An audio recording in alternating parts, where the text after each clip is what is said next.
it. So I watched it from a different perspective than a lot of people did. I was aware of the score before I started watching it, and so I didn't have the same frustrations or annoyance to come on the air today and go, what the hell? What is wrong with this team? Oh, I do. I know. That's what I'm saying. You throw 0-2 count to Austin Wells and 92 down the pipe. In his defense, Austin Wells has hit a lot of home runs since April. Has hit no home runs since April 30th. It's 0-2. It's 0-2 and you give him a cookie? Well, you also... You gave him a snickerdoodle. What are you doing? Not only that, the 0-1 pitch was the exact same pitch as the 0-2 pitch. So he threw 2 pitches back-to-back. Wells fouled off the first one and did not foul off the second one. Well, I think, too, this sounds very dramatic, but the game was over 3 batters into the game. And the reason why is I think in the 11 or 12 starts Brady Singer's made this year, you can tell by the first or second inning how it's going to go. How many times has he given up runs in the first and then all of a sudden just had the Seth Lugo or Cole Reagan's experience where you grind through 6 and still get a quality start? If he's given up runs in the first, he's not going to be able to avoid giving up runs in the third or the fourth or the fifth. Now, last night, he's facing one of the best, if not the best lineup in all of baseball when you have 2 MVP candidates and then you're worrying about DJ LeMahieu, who's won a batting title, Gleyber Torres, Giancarlo Stanton, who had a ball that probably still hasn't landed. Over the batter's eye. But, this unfortunately was something I think a lot of us, when it got down to it, could have seen coming. This is a terrible matchup for Brady Singer. Tonight, I'm not going to be too negative about it. It's not a very good matchup for Daniel Lynch either. But baseball is baseball. What about the matchup with Altuve? Maybe they've given up runs in 5 straight games in the first inning. Maybe he can be the one to avoid some sort of disaster. They're going to come to bat in the bottom of the second, trailing 1-0 after Daniel Lynch comes in the second inning and gives up 1. And Altuve can be like, I did my job. I don't know what you guys are complaining about here. I'm out here throwing strikes constantly. I get everyone being like, yeah, the Yankees are great. They have a really good lineup, and I get all that stuff. But who do you think you're going to face in the playoffs? You're not facing the White Sox. Oh, I don't think it takes away from frustration by watching it last night just to dismiss it and say it's the Yankees. I think it's understanding and acknowledging the Yankees have an awesome lineup, but then pointing out, well, this is where the shortcomings for the Royals are going to be, in that if Brady Singer is one of your 3-4 starters on a team, like if the question is Brady Singer a starter on a team that wins the division, the answer for me is no. Like, I don't think Brady Singer is a starter on this team if it wins a division. I think there's way too much up and down for him, and I think the last 2 years of the 4.4 and now 4.6 expected ERA, the last 2 years, is more in line than his 3.3 ERA this year. I think he could be a 4 or 5. I think if he's your 5th starter, I think you're okay. You'll live with that. I just think that we're getting enamored, and that's why I said a while ago on Fact or Fiction, I said, how worried should we be with Brady Singer? And I said, we should be worried. This is not who he's going to be. Of course, one of the strikeouts came on, believe it or not, a 4-seam fastball. Yeah, maybe you should throw that a little more. It was such a frustrating game, top to bottom. Bobby Witt Jr. tries to get the Royals going in the bottom of the first. He stretches out a single into a double on Aaron Judge. And you're sitting here going, all right, he's trying to get something going.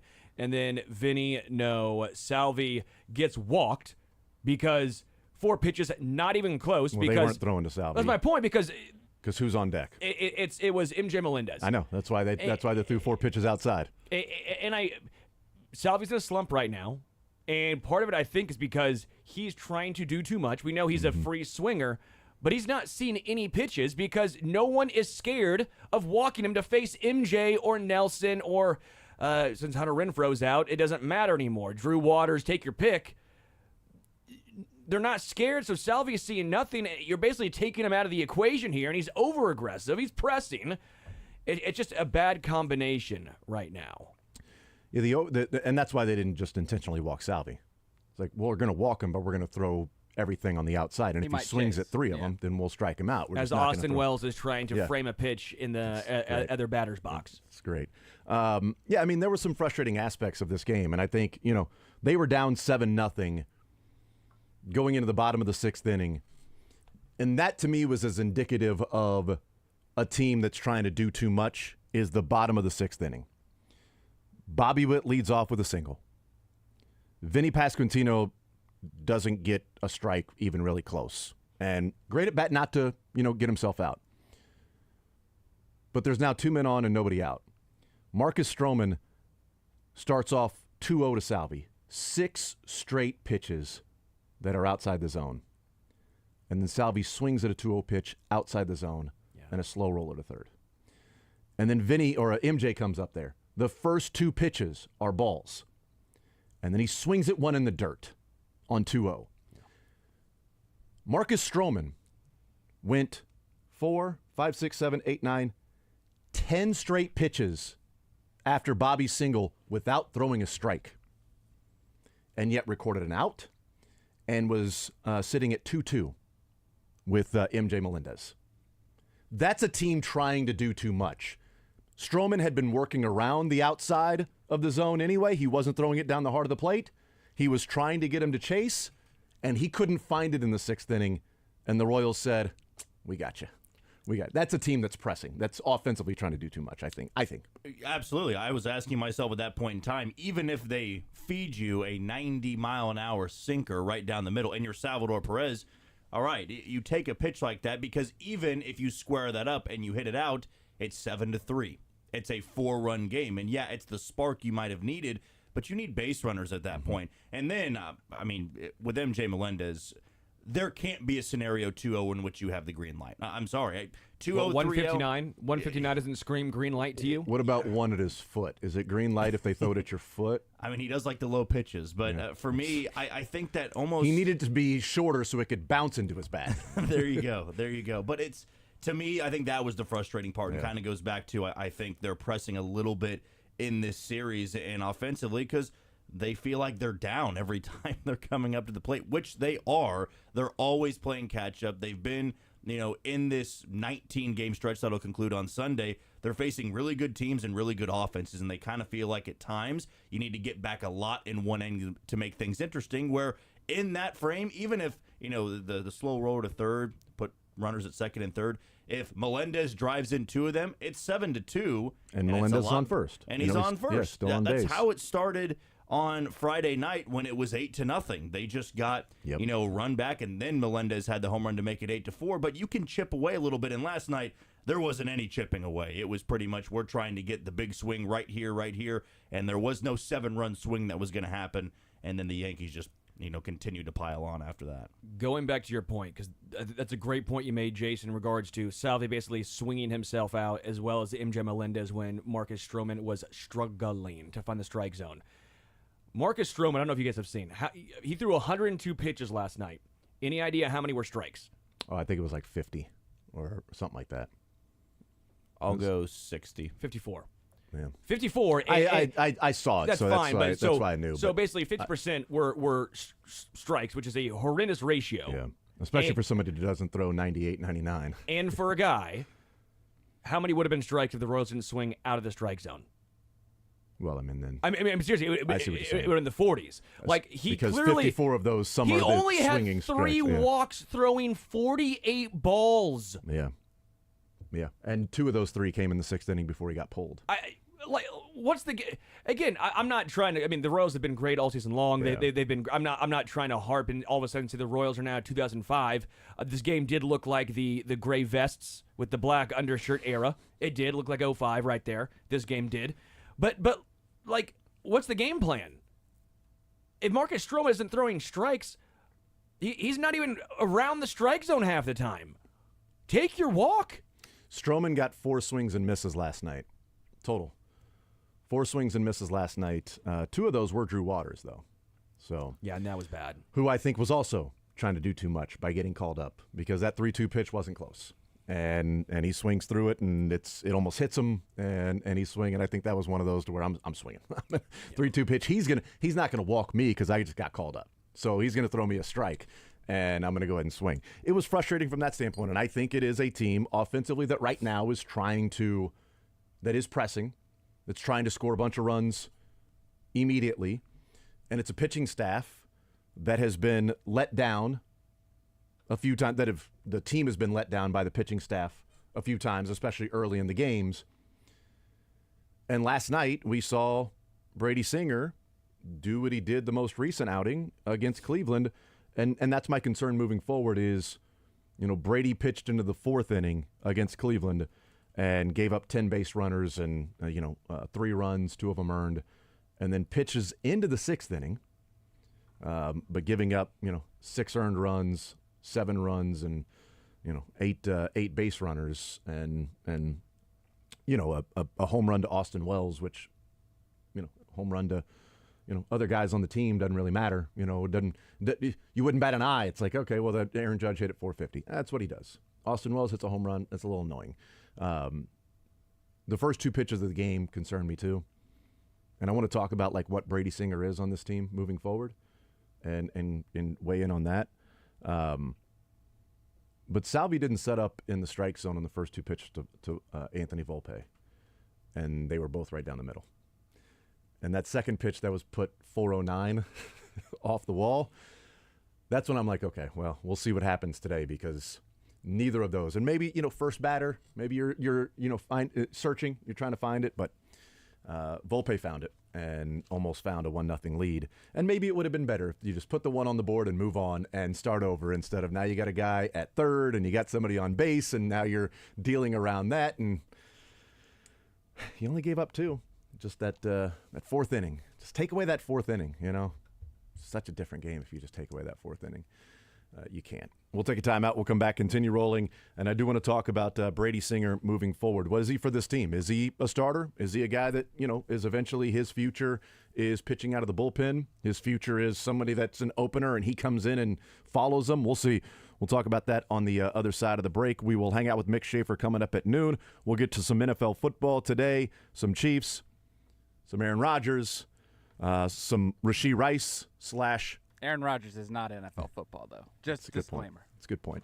Some Rashee Rice / Shannon Sharp, Ocho Cinco, Travis Kelce, how much longer he's going to play, et cetera. We'll get into all of those things before the show is over today. We'll take a timeout, come back, more Zone next.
All right, we continue right here on Sports Radio 810 WHB.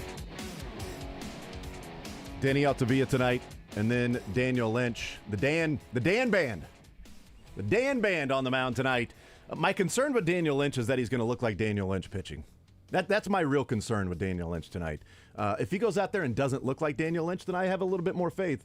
But my main concern is that he'll be Daniel Lynch going up against Cody Poteet for the Yankees, former Royal great. The long career with the Royals and his one start at AAA last year in Omaha. Cody Poteet is starting for the Yankees tonight, filling in for Clark Schmidt, who is on the IL, and he's filling the spot until Garrett Cole comes back. So he's the bridge from Clark Schmidt to Garrett Cole when Schmidt was supposed to be the bridge from the beginning of the season to Garrett Cole. Now it's Cody Poteet, who the Royals had rehabbing with them all last year from Tommy John. Pitched one game, released him. Now he's pitching against the Royals tonight with the Yankees. Not bad when your bridge to your bridge has a 1.72 ERA. Not bad. We'll Not see. bad. We'll see. I think this might be a little bit of the 3-start situation. the game plan. The book gets out on a player. I'm hoping that's the case. He's 29 years old and hasn't pitched much for a reason. So I'm hoping he's not a big swing and miss guy anyway. We'll see. Neither was Marcus Stroman. So I'm hoping that the Royals can get after him tonight because I think they will definitely have to score some runs. What is Brady Singer in this organization? I think he is a number 4, number 5, and that's probably what he'll be at this point. I think it's what the Royals thought, too. It's why they signed Lugo and Waka to pair with Reagans. They were no longer going to put that number 1, number 2 pressure on Brady Singer. And when you look at the numbers, I mean, if I would have said on June 12th, this is what Brady Singer's ERA, his innings pitched, all his WAR would look like, you would say, I would take it. Yeah, I'll take it. Absolutely. And we say prisoner of the moment a lot. Like today, it doesn't feel good to say that because he's looked really bad the last 2 times out. But again, I think who he is, when he faces a bad opponent, he's probably going to be fine. When he faces the Yankees or he faces Cleveland, he's going to get lit up. But I would say in baseball, a number 4, number 5 starter kind of does that, in my opinion. I would agree. I mean, I know it's a 3.3 ERA after 2 really bad starts. I consider him more of a 4.5 ERA type of guy, which again I think is a 4 or 5. I think he can go about 160, 170 innings in a season at most. Put up about a 4.3. I think you take that as your 4th or 5th starter. That's what I see Brady Singer being. The strikeout numbers aren't actually horrible for him, but yeah, he doesn't have overpowering stuff, and he just, when he doesn't have it, when he doesn't have control, when you don't have overpowering stuff, you're gonna get shelled. My point with Brady Singer is, so we acknowledge that he wasn't expected this year to be a top 3 starter, even though he was one of the first 3 starters. We know that wasn't necessarily they went 1, 2, 3 in the order of what they felt their starters were, with Waka, sliding back. But they went out and got Waka and they got Lugo so that Singer would be further back in the rotation. He's not a top 3 guy. If you find somebody else, find another guy in the rotation. Well, now you're saying that if Brady Singer's a 4 or 5, okay, well, Alec Marsh is pitching pretty damn well for a 5, and I like the fact that he can go out and strike guys out, and I like the fact that he's sort of a bulldog on the mound that, will it doesn't seem like he'll shrink under the pressure or guys around him. Doesn't matter. I'm still going to go right at the guy. I don't know that I get that from Brady Singer. And if you find one more guy that can start for you, Brady Singer's the guy I'm taking out of the rotation, not Alec Marsh. I don't know, man.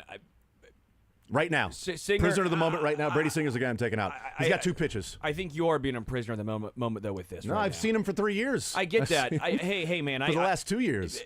I get that. I know he's.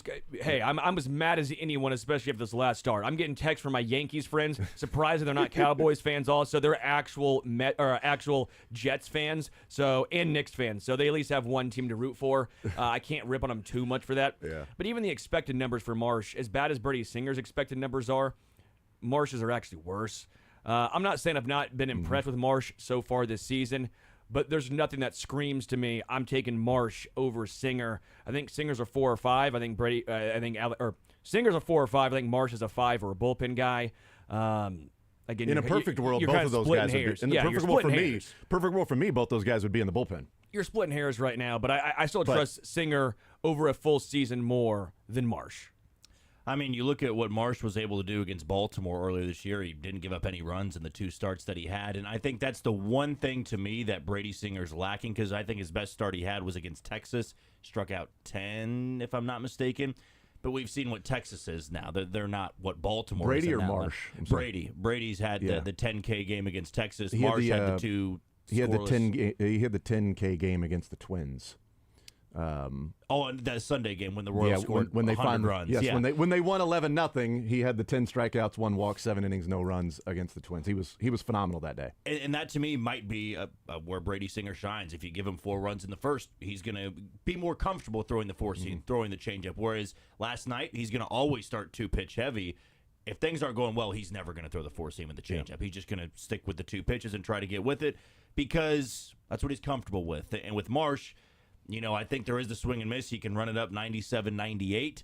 Yeah, I mean, I wouldn't want any of them in an elimination game, Right, but sometimes it forces your hand to do that if it's an ALDS or ALCS. In a 7-game series, you're going to have to throw one of those guys. Yes, and I think I'd lean Marsh. I think I would too. I think I would lean Marsh. I at think this you're point. both wrong. Okay.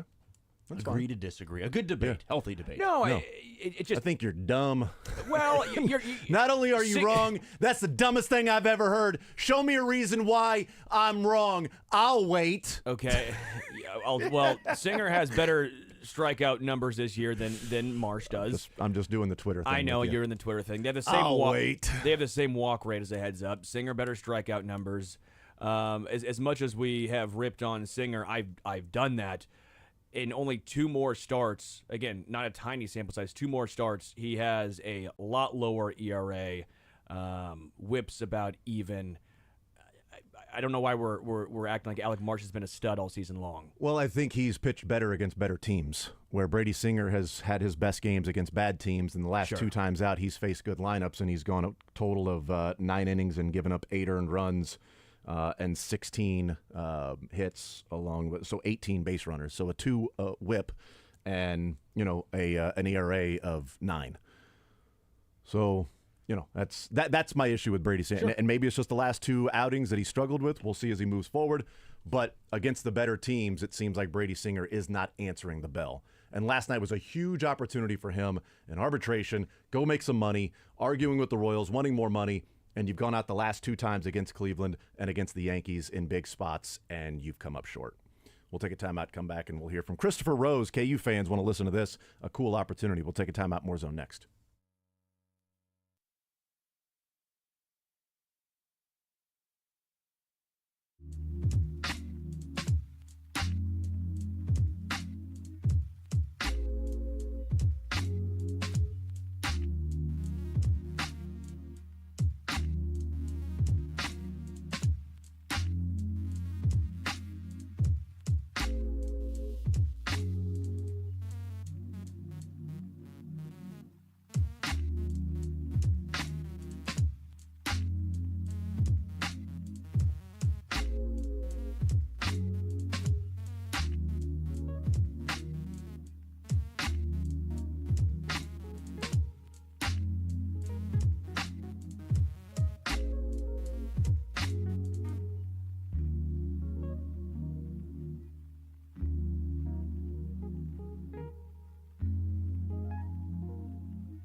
All right, we continue right here on Sports Radio 810 WHB. Jason Anderson with you, heading up until 2 o'clock. Right now, let's talk about a really cool opportunity for KU fans, or maybe KU fans in your life, or you know a KU fan, maybe you aren't one personally, and what is going on to get a little bit of Allen Fieldhouse and the history that's there. Christopher Rose from ArtsmanSports.com is joining us. Christopher, how are you, sir? I'm doing great. Thank you very much for having me on your show. Well, we appreciate it. Tell the listeners a little bit about what's going on and how the KU fans can get a piece of the Allen Fieldhouse history. So thank you. Kansas gave us a call a few months ago saying that they were going to be replacing the floor, and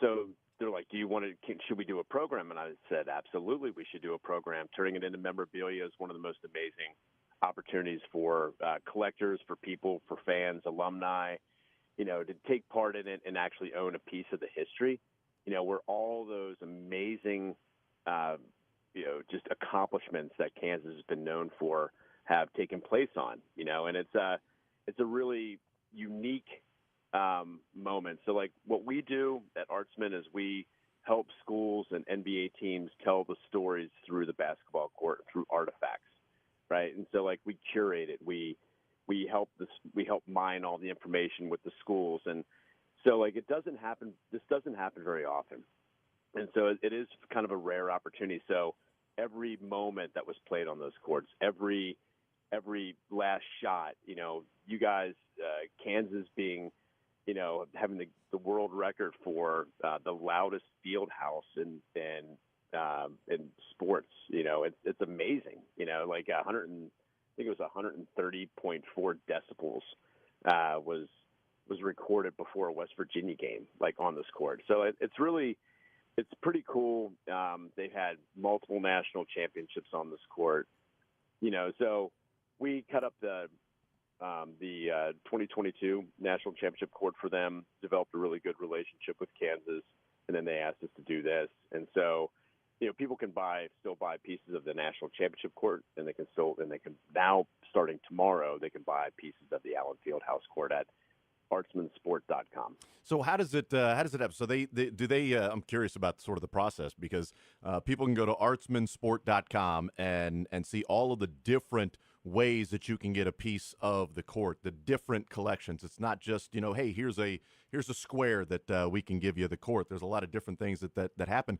Do they send you the court in pieces? Do you head out to Lawrence? Like, how do you get it from a basketball court to pendants and cufflinks and bottle openers and wall frames, etc.? So good question. So sometimes we do go out, depending on what the court is and what kind of system it is. We'll go out and we'll carefully extract the court and palletize it and mark it and ship it. In this particular case, we were working with a really good group of contractors out in Lawrence, Kansas, and they took our instruction really well, and they carefully were able to cut it apart. This is the same group that's actually laying the new court down. So, they marked all the pieces. We worked with Paul and Drew from Kansas, and then they kind of helped facilitate it on that end. And then so the chain of custody is very continuous, right? So it comes straight to us. All the pallets are marked very, very carefully.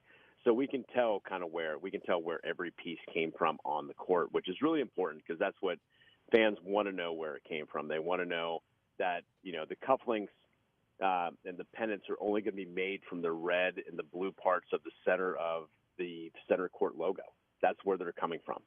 And so they want to know that, and so it's so we're very careful about how that is. And then it comes to our shop, and then we slowly carefully start prying apart the floorboards from the underlayment, and then we take all the nails out very carefully, and then we process it, then we print it, and then we mark it very carefully. Kind of like, it's almost like the trading card industry to a certain degree. Wow. And so we're very careful and deliberate about every step we take, because that's, collectors want to know that you're doing that, and Kansas fans are special, man. I mean, this is a special team. This is a special university, and it's they have such rich basketball history that we'd be doing a disservice if we did it any other way. Yeah, and part of the cool thing here is there's a lot of collectibles that people can get that are, hey, this is one of 500 that we're making.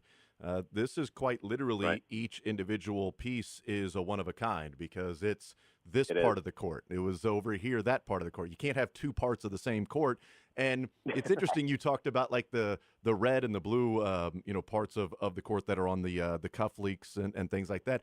I was actually going to, I didn't know if it was just, hey, here's the piece of the court, and then we're going to paint it red or blue. Like it's red and blue in the cufflinks and things like that. Specifically, that's the paint that was already on the court, which is pretty awesome. I'm glad you said that because I had no idea. Yeah, 100%. And and it's we'll print a logo like we'll print like the Jayhawk logo on it, and because people really love that. They want to see the school branding, and they want people to identify and say, hey, what's that thing? So it's pretty cool. And like there's a lot of by the way, it's important to say that we didn't get a lot of this court. We got probably about 1/8 of the entire court. Wow. So we have portions of the Naismith name, the center court logo, where the coach stood, the inside the 3-point area and the lanes, but we didn't get a lot of it. So typically we get the entire court, but because this was we had to cut it up physically to get it out of there. We didn't, the rest of it, we purposely, it's gone. So and Kansas keeping a little bit for their field house. Yeah. And then whatever we don't use for this program in about a month or two, we'll have like a very, very private auction. I mean, everybody will be invited to come and bid, but like some unique pieces of the center court logo that are going to be like, framed wall art that are bigger and actually have very distinguishing marks will be available for auction. Wow. And that'll benefit NIL. Oh, that's cool. Artsmansport.com. And this goes to the KU NIL part of it? Yeah, it goes to the athletic division, and I think they're dispersing it. Okay. I don't want to speak out of turn, but yes. That's fine. All But good. I believe it is. Okay, very good. Christopher Rose, artsmansport.com. So all different ranges of things and ranges of prices. Is there a phone number or just simply go to artsmansport.com to check out all the different pieces? Go to artsmansport.com, and it'll launch on Thursday, the 13th, and it's going to be a great opportunity for KU fans, and I do recommend.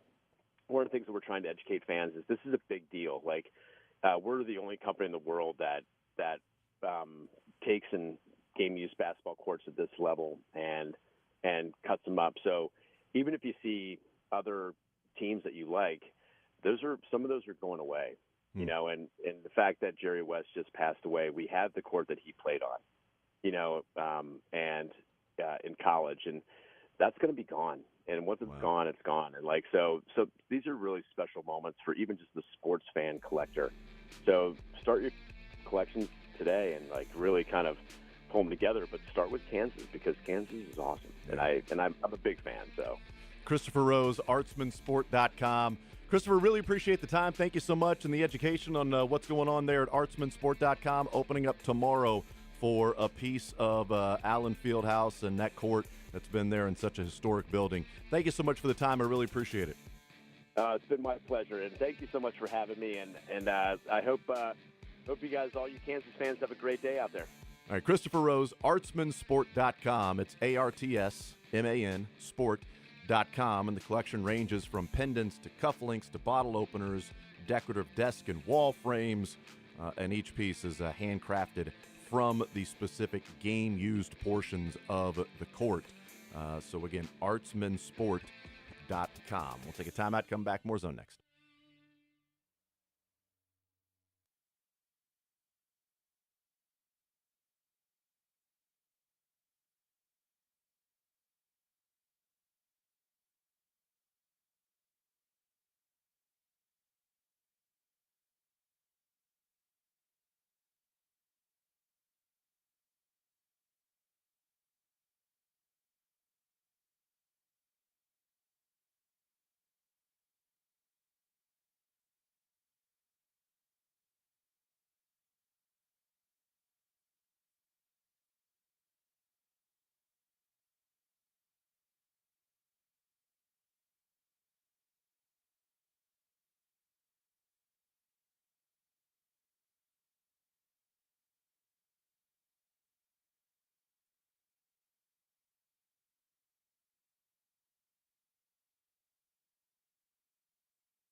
At 1 o'clock, we'll hear from the Kansas City Chiefs.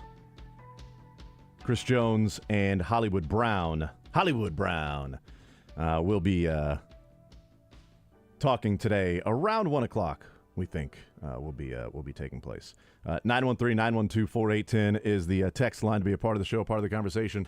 I saw something last night in baseball that I've never seen before, not in person, but on the Twitter sphere and people showing videos of in the stadium. You see what happened in Cincinnati? With the fan that ran on the field? I just was reading about it. That was electric, dude. It was. It literally was. You're right about that.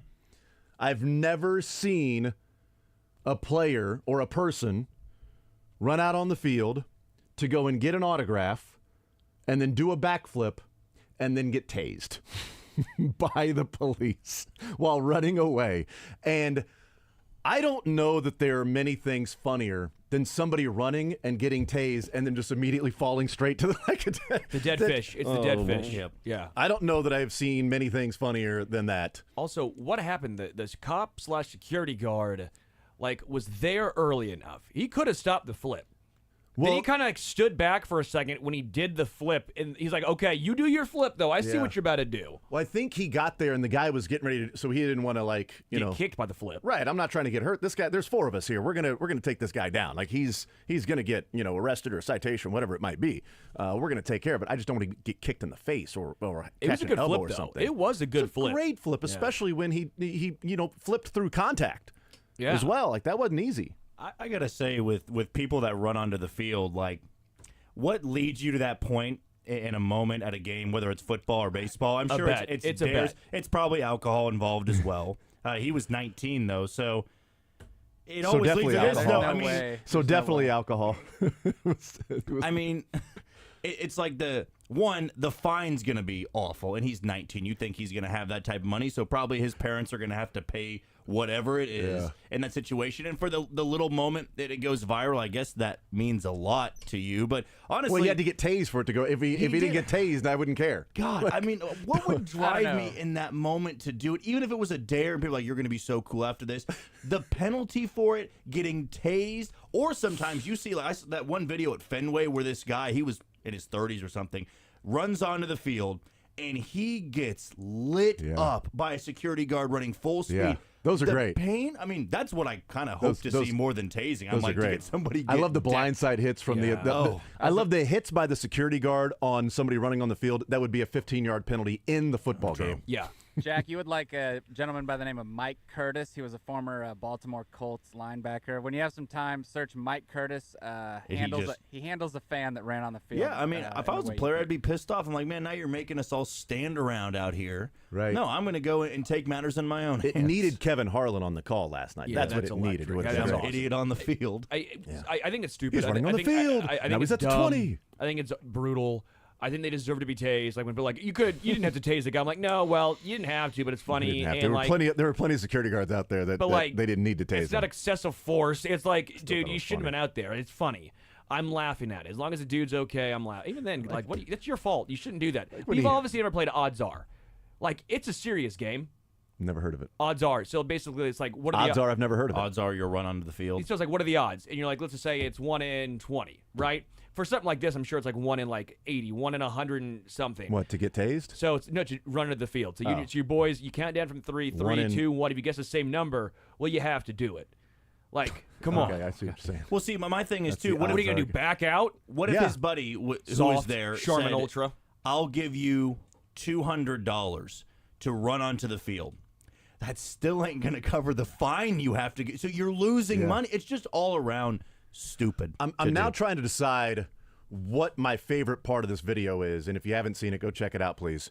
If it is him running away and getting tased and then just the dead fish falling, and then as he's laying on the ground, he does put his hands behind his back before the cop gets there, or the cop right next to him with the backflip that almost looks like the cop is spotting him Yes. in like a gymnast in a gym. Like the Where hand some- out there.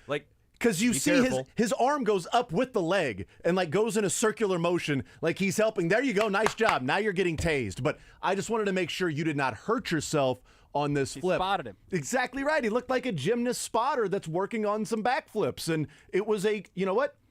That's not excessive force. He could have grabbed that flip and threw him on the ground. Instead, he spotted him, let him get back on his feet, and then gently tased him. See Louisville PD with Scotty Scheffler. This is what you should have done. By the way, did you see the car that showed up to the U.S. Open yesterday? Oh, with the Was it guy marked? hanging out. That had the I saw dummy That, yeah, that was hanging great, out the boy. side of the car. I didn't see were the pants ripped though. That would have been the real game changer. I'm not the sure. Pants were I'm not ripped. sure. They weren't $80 pants. I know that, so they couldn't be ripped. So yeah, now I don't know if it's the tase and him just falling straight to the ground like a dead fish, or if it is the cop looking like he's spotting the backflip just to make sure. In fact, now it's on. They've got the and it's a still shot on TV right now of the tase like lit up, Yeah, is like it the the cop? electrical currents going through it. Is it the cop shot where Yes. he's like shooting it and it's him falling? And you could see the light on the electrical current Yes. that's going through there. I'm telling you, Waiting that's a for great Art- spot. Art, but make it sports. We'll find something here in the next hour. It's got to already have that, right? I mean, art. It's usually quicker No, you're than right. this. It's probably already out there. Yes. It's only cool if you escape, to be honest. If you run around and you jump back into the stands and you get away, Yep, it's already got it. then it's cool. The Astros stopped it when they had the ability to run up the hill. Yeah. When the hill was there, you could escape. Well, he lost the autograph ball too. There's Yeah, no way they let him that's keep true. the autograph ball. They probably took it from him and gave it to a fan. Yeah, here's the art, but make it sports. So that was quick, and it's let's see what the it is. Archimedes setting Roman ships of Consul Marcellus on fire with a burning mirror by Cherubini Cornienti, 1855, which is most people's go-to, right? Big Cherubini guy. Yeah, absolutely. Big Cherubini guy. That's usually your go-to. He's brilliant, man. He is absolutely freaking brilliant in the art but make it sports, and he doesn't like reverse Google search. Like I saw an interview he did with who was it with? Can't remember. But it was one of the guys from ESPN, and he was talking about he's like, no, I just studied art, and just have some sort of a database in mind, and he can just simply how do you not use Chat GPT or reverse Google image search art collection or something along those lines? You know how? Because I don't even know how to use Chat GPT I don't or either. the reverse. Everyone's like, just reverse Google search. And I'm like, what? I don't know how to do that What do either. you mean? You sound smart. You're it sounds old. like something. I don't know how You're to old. do that. You've got a Jerry West jersey. You're old. Yeah. That makes sense. Makes total sense. The Oscar Robertson Pablo book was really Pablo good, too. Torres. He had him on. He had the Art But Make It Sports guy, and it was a fun podcast to listen to, just as how this guy's process is. Because I thought for sure it was just like he knows art, but here's some Googles, and then boom, you can put this together. But there are pieces of an artwork that he zooms in on and takes a piece of it and then connects it with the Art But Make It Sports actual sports picture, and then he'll do the zoomed out of it and well, this is what it's from. It's like, dude, how did you get that small little portion? And that's the picture you're connecting with. That it's a level of brilliance. He is a genius in that realm. He has found his genius in life, and he's taking advantage of it, which is fantastic. Good for him. I really appreciate when that happens. But yeah, I saw that last night's first time I've ever seen something like that on the field. But I do like the blindside hits on the football field. I love those. Because then you actually take something home with you, and that is a broken rib or two, with the fine and whatever else. So, yeah. Plus, you can, if that team is bad enough, you can sign that guy right then, right there, That team sucks. Also, if it's a really good player, like Ray Lewis or someone out there, and you get up and survive it, yeah. it's a good story. Yeah, come on. That guy, I wasn't even wearing pads, and I got up from that Ray Lewis hit. I don't think he would get up from that Ray Lewis hit, though. No. I don't think that would. Chad Johnson in full pads barely did. So. That's right. The Royals lose last night. They lose the night before. They lose the day before that. They are now 5.5 games back of the Guardians. But they are 5.5 games up in the wild card. So I decided last night, as I continue to scoreboard watch, etc. I decided last night that I'm not going to check and specifically only watch scoreboard watch the Cleveland Guardians games. That was my realization last night, is that I'm done doing the what have the Guardians done, what are they doing, and then being happy or sad or indifferent or whelmed, depending on what the Guardians ended up doing compared to the Royals. Because the Royals are going through a tough stretch, the Guardians will start their tough stretch in early July till like late August. They've got a rough stretch. But it's only putting me in a bad mood when I'm comparing them to the Guardians because they're 5.5 out. If I just simply paid attention to the Twins, the Red Sox, the Blue Jays, the Tigers, even the Orioles, they're not the Orioles. They're 6 games back of the Orioles. So, but those other teams, they're up on the Twins by 3.5 games for the second wild card. They're up 5.5 games on Boston and Toronto. They're up 6 games on Detroit for, the final wild card spot. Tampa Bay, they're up, 6.5 games on them. They're up 7 games on Texas for the final wild card spot.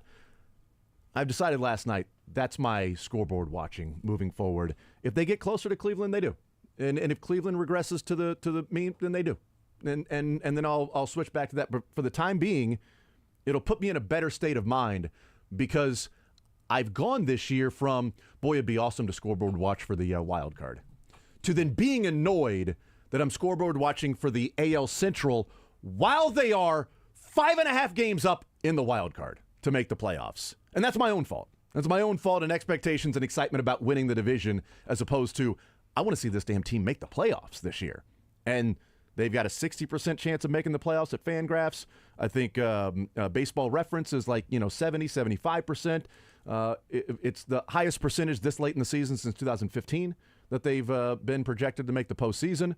So things are really good with the Royals right now, even though they're playing this 19-game stretch against teams that would all be in the postseason.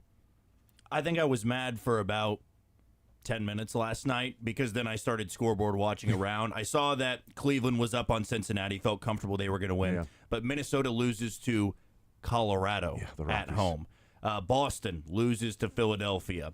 All these other teams continue to slip up. And, if you want to continue to look at Cleveland and you're looking at the best path to the World Series, winning the division, getting that bye is the best course of action. But is that really, when you boil it down, is that really the expectation we are putting on this Royals team, that it's World Series or bust? To me, it's you get your foot in the door, you would, A, be one of these storylines of Major League Baseball that you went from 106 losses to the playoffs. They may not have a home playoff game, which I know a lot of Royals fans want to see, but if they just go to Baltimore, if they're in a wild card series, they go to Baltimore, they face a 106-win Baltimore team, and let's say the Royals win 90, you're telling me you'll be sitting there at home going, man, I really wish they won the Central. Yeah, probably for the matchups wise, but if this team just gets their foot in the door, that's a huge accomplishment. It's not to, make excuses for a bad stretch here and there, but I almost just don't even pay attention to Cleveland anymore. They'll play Cleveland at the end of June in Kansas City. They could shrink the gap a little bit there, but every single night I'm looking at what the Royals do and then what those teams that are chasing them are doing. And to me, I probably focus more on Minnesota than I do on Cleveland because Minnesota is the team I might still fear the most in the Central because they have that playoff pedigree. Well, and you mentioned it. Like, you look at the teams behind the Royals in the wild card of the Twins, Red Sox, Blue Jays, Tigers. 3 of the 4 lost last night. And the one win was the Blue Jays against the Brewers. It was on the road, so it was a good win. But the Twins lost to the Rockies at home, and the Tigers lost to the Nationals. In extras, at home as well. Like, the Royals lost to the Yankees last night, and it's, sky is falling because they lost 10-1, and the Yankees lineup is amazing, and the Royals pitchers the last couple of nights, especially Singer last night, just couldn't get it together, and the bats are struggling right now. But the Twins are losing to the Rockies, and the Tigers are losing to the Nationals, and the Red Sox are playing the Phillies right now. Those are the teams behind the Royals. And the Blue Jays are playing the Brewers right now on the road. They got the win. You say Kikuchi, I say Kakachi, went out there and pitched well last night. They got the win. But that's now my turn. That's now what I'm going to be paying more attention to is the rest of the wild card. Cleveland can do what they do. And in 3 or 4 weeks from now, if it's a race for the Central, hey, keep watching and look at watching Cleveland again. But for the time being, it's Red Sox, it's Twins, like you talked about, mainly Twins, Red Sox, Blue Jays, Tigers, throw the Rays and the Rangers in there. And those are sort of the teams that I'm paying more attention to. And they're losing a lot of games, too. That's why the Royals are up 5.5 games on the last wild card. That's fine and dandy. And I don't Good, I don't disagree with not scoreboard watching the wild card more so than the AL Central in Cleveland. I get that, but there are so many teams and so many games still left in the season. Agreed. You can't just hope for other teams to lose. You have to hope to win. Yeah. And what I'm seeing with the Royals are cracks in the foundation, and that's what has me worried. Yes, a 10-1 loss. Sorry, it's still a 1 loss. You don't lose 3 games because you got hammered in 1 game. Same situation where if you win 10-1, it's still only 1 game. But what I'm seeing are cracks, and that makes me nervous. We talked about if they just go 500, the pacing for 98 wins, and then it's 97. Well, it keeps going down, down, down, and at some point it's like, that's great and all. You got to turn the ship around. Yes, you have not had the 4-game losing streaks, but now you're starting to see a lot of 3-game losing streaks start to pile up. That cannot happen. I guess for me, I'm starting to get a little bit nervous. We've talked about the bullpen. Bullpen's atrocious. We're starting to see the injuries with Michael Wacha, right? Not great. We're starting to see the injuries with Hunter Renfroe when he finally started to turn it around. Not great. Mm-hmm. I guess for me, I'm just sitting here going, yes, we're still 10 games above 500. Yes, this is a very difficult stretch. And yes, to where we sit right now, I am thrilled overall. But expectations change. And I think it's starting to get a little nervous here. Well, no, and I think it's difficult because we're in this stretch of 19 straight games where the Royals are playing teams that would be in the playoffs right now, that are right now in the playoffs. That is a rough stretch. 19 straight games against those teams. They've played 14 of them. They're 5-9 right now. Yeah. You'd like it to be closer, but you're talking about a game, 2 games away from being 500. And we've seen that they've also, had the crazy comeback when they were down 8-1. So you can't just well, if you take this one and give them a win, but you also keep the cool wins as well, they've got 5 games left in this stretch. Unfortunately, those 5 games are against the Yankees and the Dodgers. Are they 5-14 in this stretch? Yeah, I think there's certainly cause for concern because then they would be on a 8-game losing streak at that point. If they don't win again. Can they get to 7-12? And if you say, you know what, this Royals team in 19 games straight against teams that are in the postseason, in a year where they are going from 100 losses to trying to compete, went 7-12 in that stretch. It's not ideal, but knowing the schedule lightens up a little bit, I wouldn't be as much sky is falling as if they were a 19-game stretch against a bunch of bad teams and they're also struggling and they're splitting series with the Rockies or Nationals or A's. Like even last year, we're like, all right, now the Royals can get healthy, and then the A's come in and sweep you. You're like, what the hell just happened?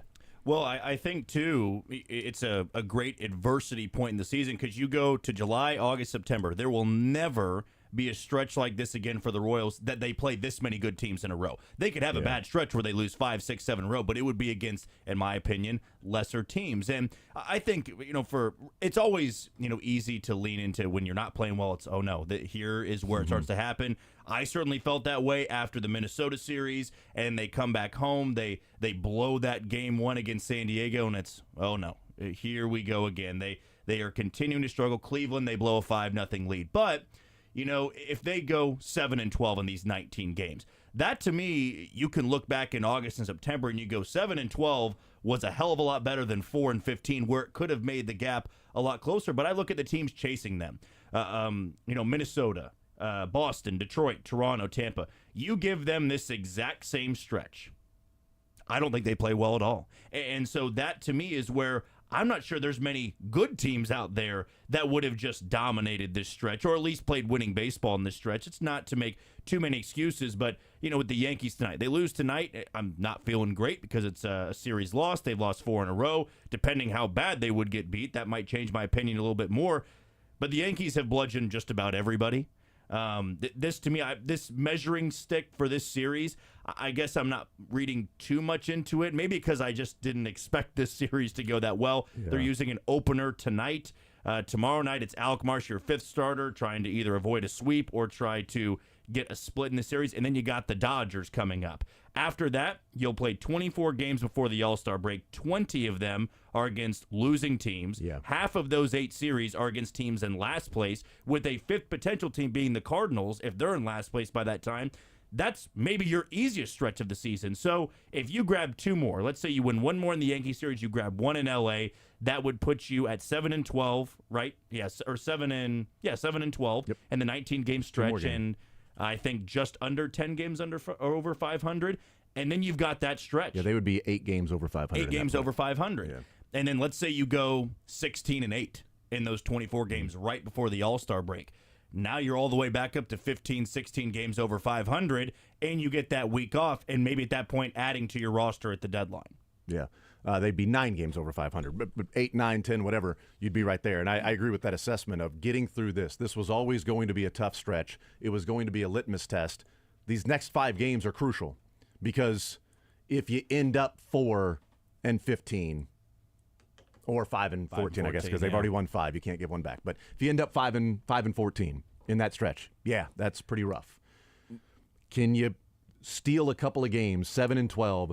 It's like in basketball. It's like, well, that team went on a 15-0 run. Well, yeah, the 15 sucks.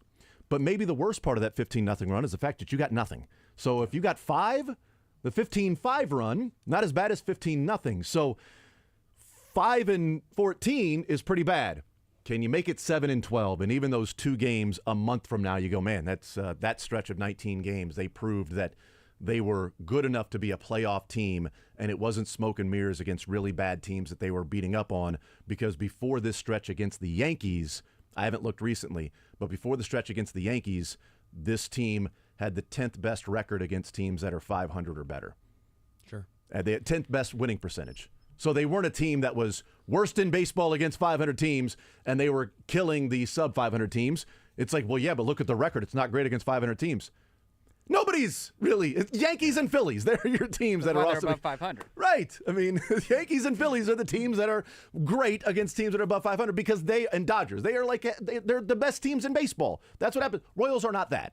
And to add a little positivity, the best team in baseball last year was the Dodgers, and guess who beat them round 1 and swept them? A wild card team. A wild card team. Yeah. And that's what a little positivity is. It can look terrible right now, and it won't matter if you get in the dance. Yeah, but they had Tommy Pham on their team, which means Still out You can there. trade for him. I'm just saying, not disagreeing, but when you've seen Seth Lugo now have back-to-back moral victory starts, where it's, oh, great, well, he gave up 4 or 5 runs, really. He got through 7. You have Brady Singer. Well, you know, it's a moral victory. He got shelled, but he got through 6 innings. It's like, come on. No, I'm not handing out clementines and OJ after the game. I'm trying to have these guys win, not moral victory at this point. Last year was moral victories. Did you get orange juice after games? I gave them to myself. Sucks. I'm a pineapple juice guy personally. That Big sucks. pineapple you get juice like guy. a Gatorade or something, or you get a little ticket to go and get a hot dog and a Pepsi for a Coke or a concession. Soda's bad for you, Jason. OJ? Okay, soda's not great. So the best part of the game was when you left the field at 3-2 on the Missouri side, playing for the Northeast Rebels. Thank you very much, and getting a little ticket, and you walk up there, you hand them the ticket, and it was the players' side of the concessions. You get a little hot dog and a Pepsi, and call it a day. It was great, man. I love back that in the day, back when we ate healthier, back when men were men. Well, now they're vegetarian hot dogs. Yeah, apparently. Yeah. Now you're doing impossible foods. It's impossible to think that way when I was growing up. I love me making fun of Pepsi and Coke's unhealthy as I'm crushing 9 beers and a bourbon. That's the pinnacle That's of health good for your right there. soul, though. Yeah, it's good. Small grams of protein, trace protein in there. I think it's funny too with this team in general. Now we're through 68 games, I think it is. How often we go back and forth with the buying, because I know for a lot of Royals fans, because you haven't seen the postseason since 2015, it's like until they make the playoffs, there's going to be a large portion of the fan base that is fearing a collapse, that it is going to just completely bottom out. And it's funny because on Monday, we could sit here and say they almost swept one of the hottest teams in baseball in Seattle. They had the unbelievable comeback on Friday. And you go back 3 to 4 days. We're talking about if you aren't buying in now, I don't know how you don't buy in after Friday night's win. And then they get their ass kicked. Let's just call it as it. They got their ass kicked by the Yankees in the first 2 games of this series. And in the same way we have been for all these 3-game losing streaks, it's here it is. here comes the collapse until they win again. And then it's kind of this back and forth. And maybe I'm going to go into this next couple month stretch that there's always going to be that belief that here it comes. Seth Lugo's not going to be this good, or the bullpen is going to collapse, or such and such is going to happen. Injuries are going to happen. But right now, I don't view it until it gets to that point where they lose a playoff spot. That, to me, is when it's the sky is falling. I think you can acknowledge the flaws, but almost every team in baseball has their flaws. Like, I look at, Atlanta right now. Last night, it was just Atlanta and the Royals who had not been shut out this season. Atlanta got shut out by Baltimore. Like only one time, right? Shut out only one time, yeah. And they get shut out by Baltimore, and then Freddie Fermin has the home run, so the Royals are now the lone team standing. Yeah. Like, I just go around baseball and look at teams that are struggling or in the midst of a bad stretch, and I go, they're probably thinking the same thing. Like Atlanta fans who have, even without Acuna, a loaded roster, a loaded offense. I think they've scored the fewest runs since like April 25th or something in baseball. That's including the White Sox here. Like, Atlanta's really struggled, still a winning team, probably still a playoff team. But when you play 6 months in a season, there's going to be moments that it feels like this. And fortunately for the Royals, again, it goes back and it sounds like excuse making, but if this was happening in that 24-game stretch, you lose a series to Oakland, you get swept by Texas, you come back home and lose 2 of 3 to Miami. Now I'm going, here it is. But to me, even if they go in tonight and they lose, I'm sorry, I can chalk it up to going, they have an opener and Daniel Lynch throwing against not just the best run differential, maybe one of the best run differential teams we've seen in the last decade. We'll take a timeout. We'll come back, continue rolling more zone next.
Last night, dude, for the Reds fan last night, they're playing the Guardians. Dude got tased. Don't tase me, bro. Don't tase me, bro. They tased him. Cop spotted him on a backflip. Good cop, bad cop. I'm going to help you out do this flip. I got you. You're safe. Now I'm going to tase you. You're not going to. If you'd have just stood here and let me escort you out, it was fine. I spotted you on the backflip. We had an agreement. We were in concert here. I spot you. You walk off the field with me. You do the backflip. Then you started running. Well, now, I mean, I'm not going to run after you, dude. Okay, I'm here to watch the game. All right, I'm getting paid overtime to be here, and I get to watch the game. Come on, man. Now I got to work. I'm not going to work too hard. I'm just going to tase you, bro. And then, we'll get off the field here. That was in Cincinnati. If you haven't seen the video, go check it out. Fantastic stuff. 913-912-4810 is the text line to be a part of the show, part of the conversation. Aaron Rodgers is not at mandatory minicamp for the New York Jets today. And I'm not surprised, by the way. And I am surprised at the same time. I'm not surprised because Aaron Rodgers and you never know what he's going to do. Because he sort of does his own thing. Marches to the beat of his own drummer. And he did his own research on mandatory minicamp and decided that he didn't need to be there, which is whatever, perfectly fine. Diana Rossini tweeted out this morning, Aaron Rodgers is skipping all of Jets' mandatory minicamp this week because he prefers to be somewhere else away from football. That's his choice, which is an interesting way of phrasing it.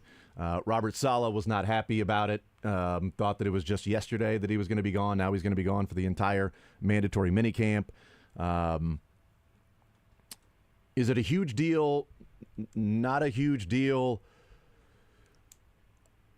It's odd because he was at every single OTA practice that was voluntary, and then he's missing the mandatory part when the rest of the entire team that might have been gone, might have been there, who knows, but the entire team then is coming together except for Hassan Reddick, who wasn't on the team last year anyway, but from an offensive standpoint, those that might have been missing the voluntary aspect of it, they're all there, and this is where he misses. And it's not like this sprung up on the calendar. Like they've known that this was going to be a mandatory minicamp. Let's hear Aaron Rodgers back on January 8th. This was the exit interview in his press conference after the Jets lost their last game of the season. And this is Aaron Rodgers about what it's going to take to get the Jets to be a winning franchise. I think the football part's, important at this point for me to be around as much as I can. There's intentionality with everything that you do. And it's not a half the time thing. It's not a sometimes thing. It's not a most of the time thing. It's an every time thing. If you want to be a winning organization and to put yourself in position to win championships and be competitive, everything that you do matters. And the bullshit that has nothing to do with winning needs to get out of the building. It's his own words. I mean, it's great advice that he's giving the rest of the Jets players. Yeah. It's not a sometime thing. It's not an every once in a while thing. It's an every time thing that you've got to work to be a winning organization. And the bull bleak that has nothing to do with winning needs to get out of this building. And he took his own advice. I was about to say, yeah, he did. So he was like, you know what? Nothing to do with winning. I got to get out. I got to get out of this building because I have no idea what he could be doing right now that is the quarterback of your team, the leader of your team, the captain, if you want to call him that, of your team that is hoping to have 2 more seasons left, not just 1, but 2 more seasons left, is not there at mandatory minicamp after lecturing throughout the season about all the distractions that are going on with this Jets team and teammates that are coming out anonymously and saying things about Zach Wilson. And what everybody else is doing while he was going on the Pat McAfee show, what everybody else is doing. And then the exit interview saying it's not a sometime thing. It's not an every once in a while thing. It's an all the time thing that you've got to be here and working and thinking about winning a championship. And all the BS that has nothing to do with winning needs to get outside of this building. And then the mandatory minicamp, literally the last 3 days before you get to go off on your vacation before training camp, he's the one missing and is somewhere else. Rules for thee, not for me. It's just weird. I love how people are going to be like, well, why do you always bring up Aaron Rodgers? And what? It's like, because is he the only quarterback, only starting quarterback who's missing right now? Like, if you're a Jets fan, how bummed do you have to be? There was all that excitement about getting Aaron Rodgers. And then, of course, within the first 5 plays, he's out for the year. That sucks. Yeah, I'm not blaming him for that at all. That sucks. That is a kick to the stones right there. But then you go, okay, this will be different. He's rehabbing. He's coming back. He said a lot of the right things. He wanted to come back early. We knew he never was going to, but still, he tried saying the right things last year.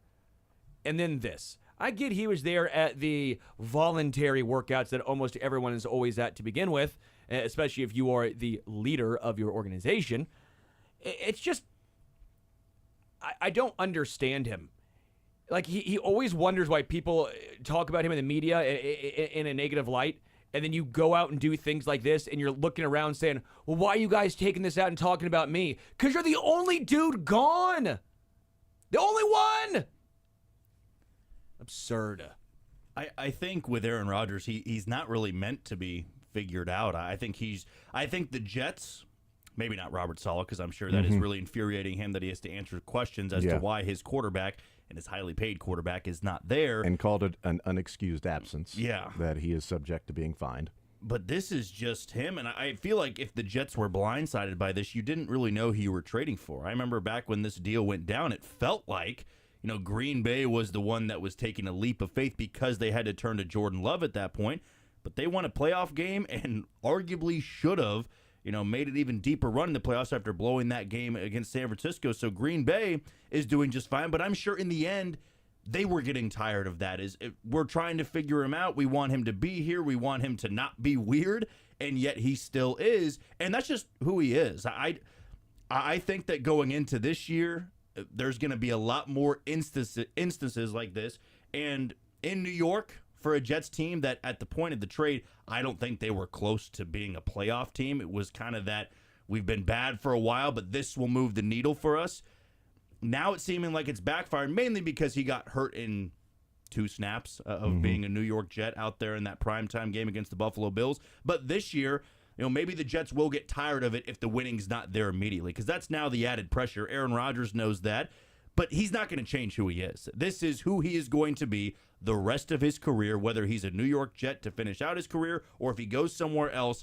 You're just going to have to expect him to do stuff like this. And I don't hate Aaron Rodgers. I'm indifferent. I can separate art from artist. I like him as a football player. It always feels like what's been happening with the Green Bay Packers and their quarterback recently? What's the talk's been about? Like contract extension, right? Mm-hmm. How it always feels like when the focus is off of Aaron, he seems to insert himself right back into the focus. Well, but it's also a point of a winning organization and a winning mindset. Okay, why does Aaron Rodgers have 1 Super Bowl win, and it came earlier in his career? Why doesn't he have one since then? Well, they didn't spend resources at the wide receiver spot for the Green Bay Packers. That's why. Right, and the Chiefs last year played with a bunch of top 10 picks at wide receiver. But why is he a guy that is not getting it done in playoff time? Is not getting it done at times during the regular season? Yeah, last year sucked, unfortunate, got injured. And he's been a back-to-back MVP. He's got 4 MVPs in his career, maybe more. I know he's got 4 MVPs. I thought he had 2 before he had the back-to-back after Mahomes and Lamar Jackson. But while the reality is like, oh, hey, the Jets aren't going to make or miss the postseason based on Aaron Rodgers missing mandatory minicamp. I mean, this is so overblown with Aaron Rodgers. Okay, what if your quarterback skipped mandatory minicamp? If the Chargers and Justin Herbert were like, yeah, I'm sorry. I mean, I got something to do. I got a trip that I had planned already, and there's no way I can get out of it. Clyde Edwards-Helaire, we talked about how committed he was to the Chiefs because he didn't show up to the parade or the Super Bowl ring party that they had. Chris Jones wasn't at the Super Bowl ring party. Big red flashing, oh my goodness, there's a contract dispute.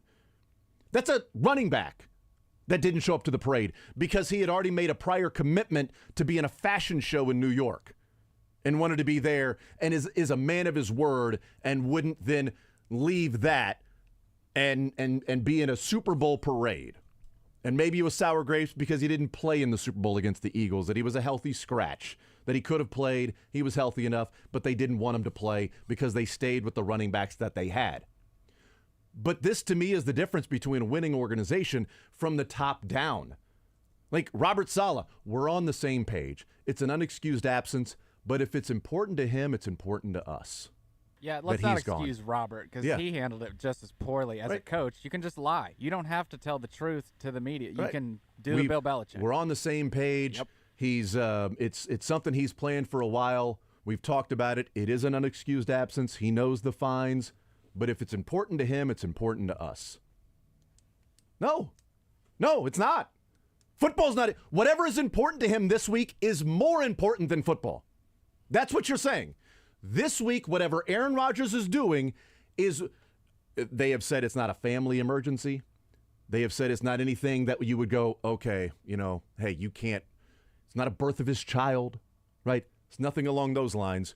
Whatever it is, though, is Aaron Rodgers telling you this is more important than football for me.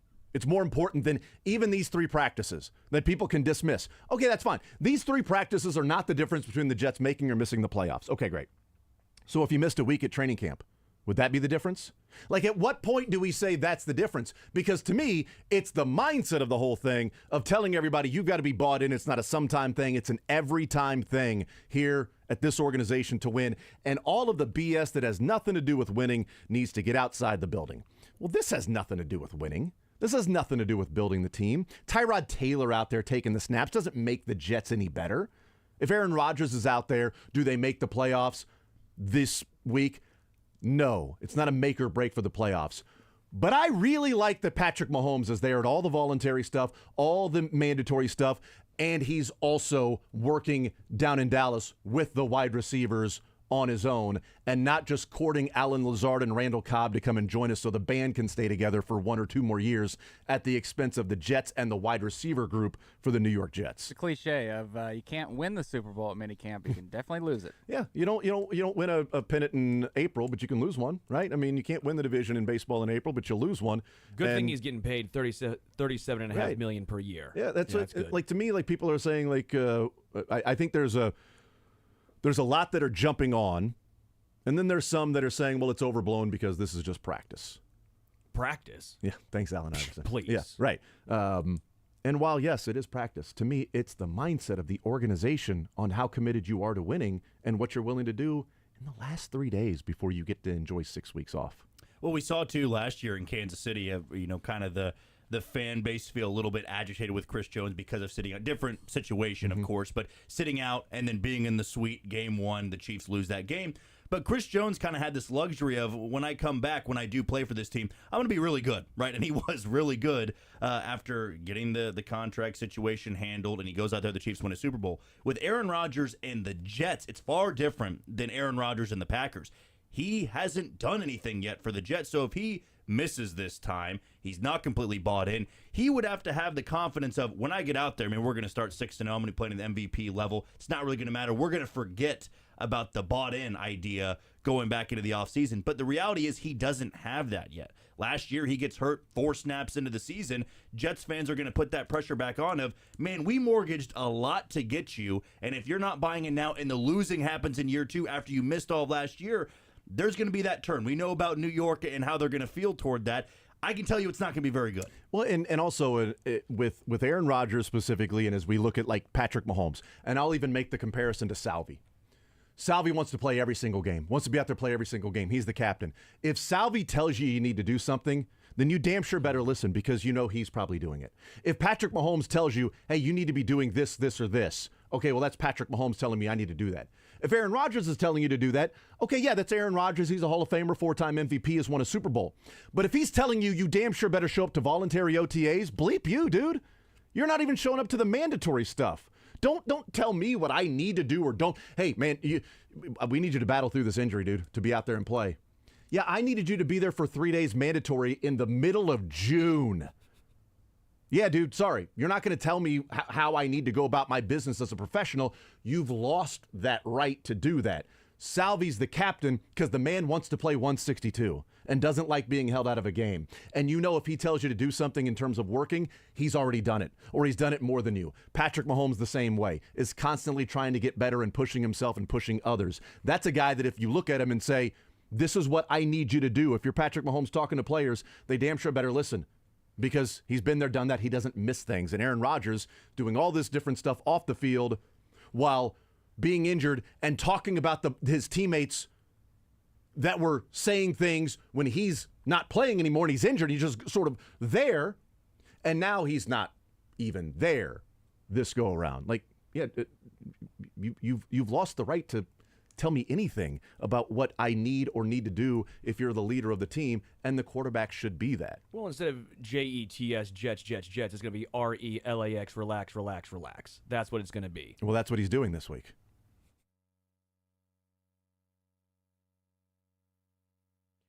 Visit us at Hollywood Casino Kansas Speedway this spring for all the playoff hoops, hockey action, and baseball. We've got the biggest screens, the best food and drink, plus we're giving away pin cash bonuses and prizes to Pin Play Rewards members. Not a member? Join today by downloading and registering for the Pin Play app from the App Store. Unlock all the fun, including a chance to win up to $2K in pin cash. All this and more. Make Hollywood Casino Kansas Speedway your spring sports viewing headquarters. Must be 21 plus. Gambling problem? Getting help is your best bet. Call 1-800-522-4700.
Grateful will join us in the next hour. 1 o'clock, we'll hear from the Kansas City Chiefs, Chris Jones and Hollywood Brown.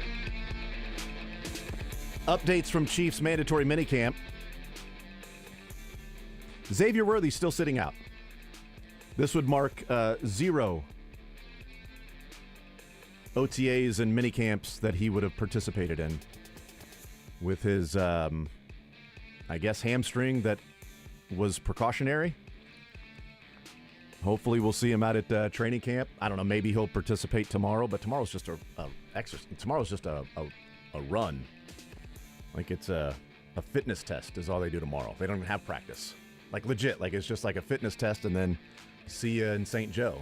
So today's the last practice and Xavier Worthy sitting out. So from rookie minicamp until training camp, we haven't seen Xavier Worthy out on the field with the Chiefs.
all-natural food to Midwestern families since 1958. Enjoy healthier food, more free time, free delivery, and better value. Go to GuaranteedFoods.com.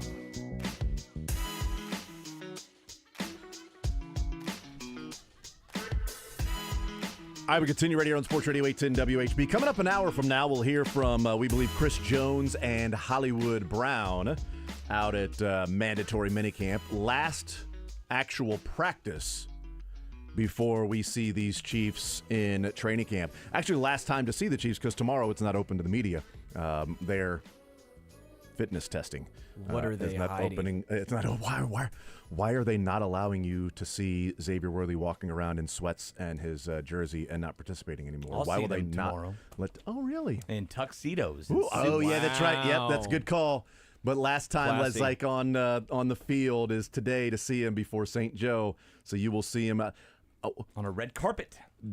How are they going to one up last year with the box that opened up and had your highlights? How do you get better than that with those rings? And the top of the ring pops off. It's a lid. And becomes like a pendant. That little You could bitty give it to your arrowhead girlfriend on in high your school. hand has Yeah. a roof, but not the new arrowhead. Not gonna have a roof.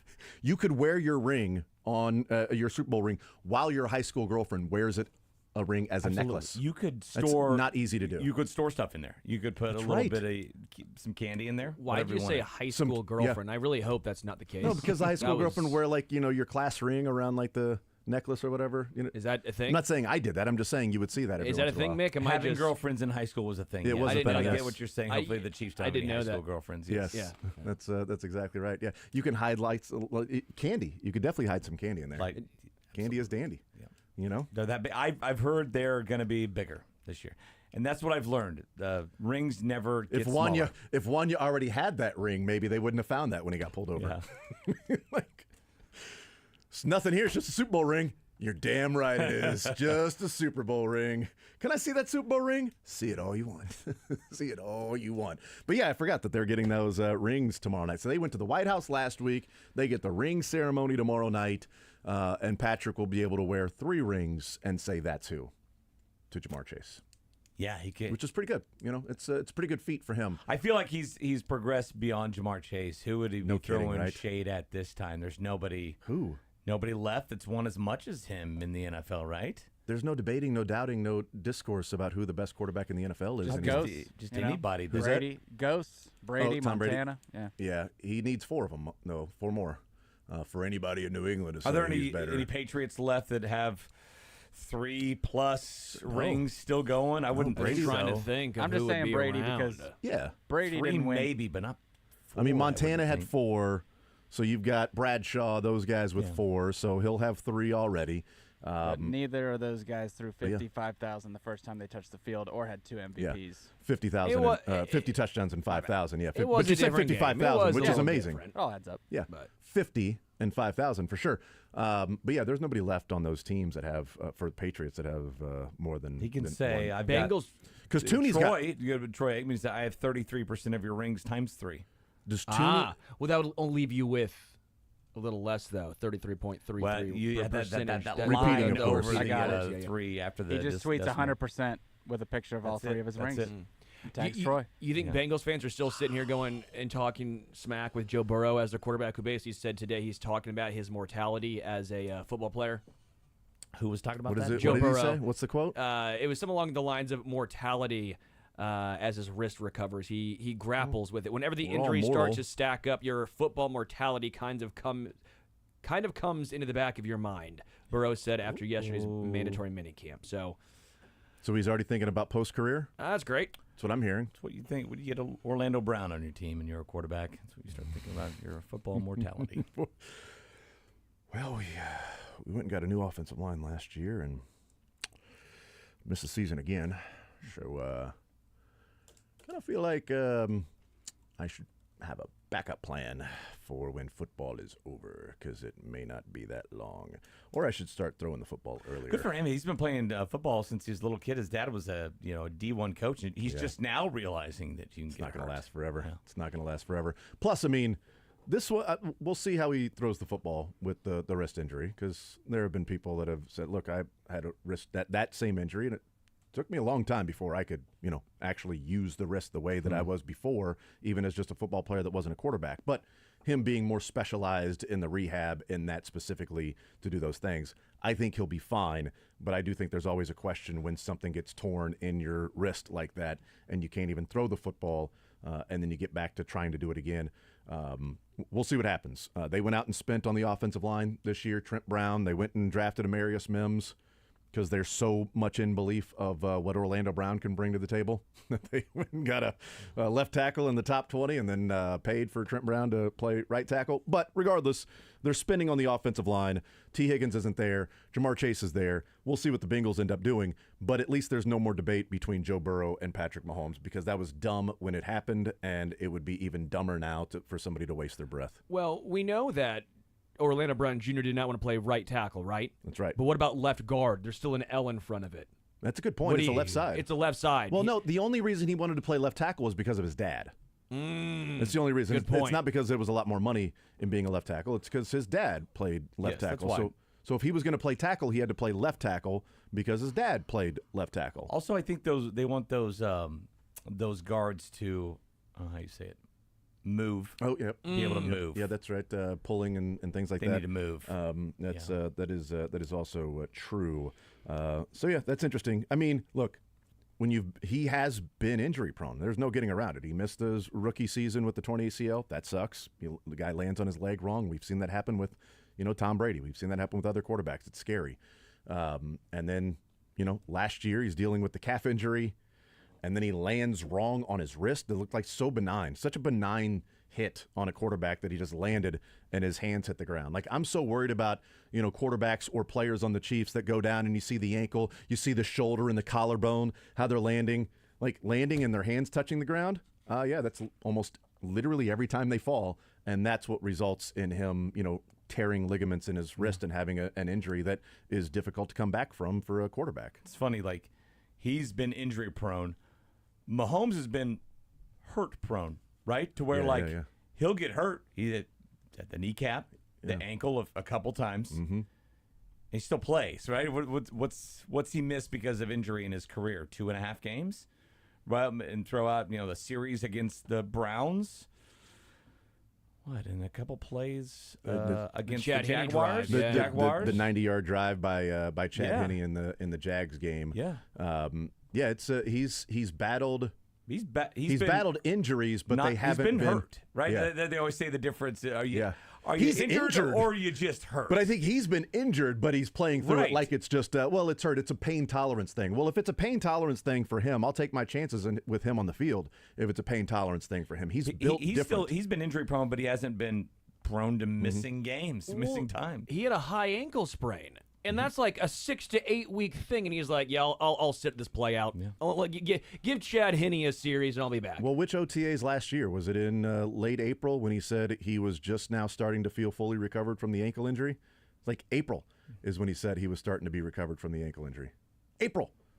And he played through that a week later. Bobby in needs the a lot of infancy credit. of it, he won a Super Bowl. Yeah, that's right. At the outset of it, I won a Super Bowl. He played 2 games in the next 3 weeks after doing that, and then 4 months later, it's like, it feels nothing in March and April. Exactly. Didn't win anything. Yeah, he did not win a damn thing. Maybe a in golf tournament March or two. and April. He might have won a golf tournament or two. I think Bobby deserves a lot of credit though for his drills and his exercises with Mahomes because this is just unheard of. Well, and when did they play? When did Mahomes and Kelsey play Steph and Clay?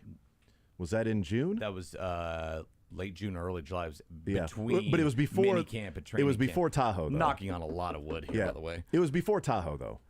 So it was between April He's not and doing Tahoe this July. year, is he? I have no idea. think he Yeah, is. he freaking better. Okay, He's not. because I there's think no it's reason the for me. Kelsey brothers. there's no and reason- Travis is the only chief. There's no reason for me to be there if Patrick's not there. Not Okay. Travis. Well, yeah, I'll go for Travis, but I mean, just in general. I Sort of thought a you were bigger- going for me, Jason. No, no. Are you playing? I'm going for the. No, I'm going to be there. I'm going. Not playing. I'm going for the celebrities. I'm staying for the weather. No, I'm going for work. It's all work. It's work that I'll be doing there, Mick. I don't And care why what are you you bringing say. your golf clubs? Yeah, I wish. No chance. No chance. I'm sure there's other courses around there you could play, right? No, I got to work though. So I typically work while we're there. Till 2, which is maybe. Oh no, we what, stay on the 1 or- course. I get to the afterward, course you at more? I get to the course at like 7 in the morning, and we leave at 5 in the afternoon. Oh, No, well, so it's you still were sunny joking, there there. is some more. We got some sun after then, right? We can play at like what 6 o'clock tea Well, you time. can go do get, that. Get in 9, Mick. Yeah, you in? I'm in. Yeah, Hey, you- bring me along. Let's go. You go do that, Sterling. We're going to go to dinner with, very, very nice meals. I was gonna get so I'll do that. That's Course fine. hot dog. Course hot dog sounds pretty Great. good. You do that, know? man. You do that. Every once in a while, like when everybody's on the course, Sterling, they might allow you to go and grab some of the clubs that they're showing off to the celebrities and then go hit some on the driving range. and things Guaranteed, like that. I would shank every single one in front of those guys. Really?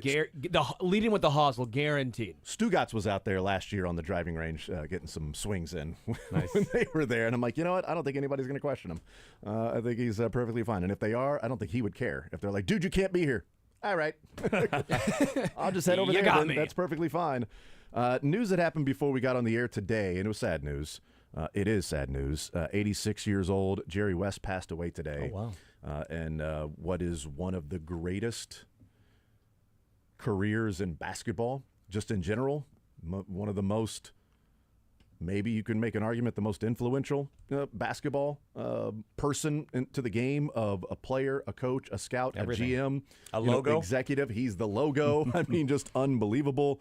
The only man to win NBA Finals MVP on a losing team still because of what he did in that Finals.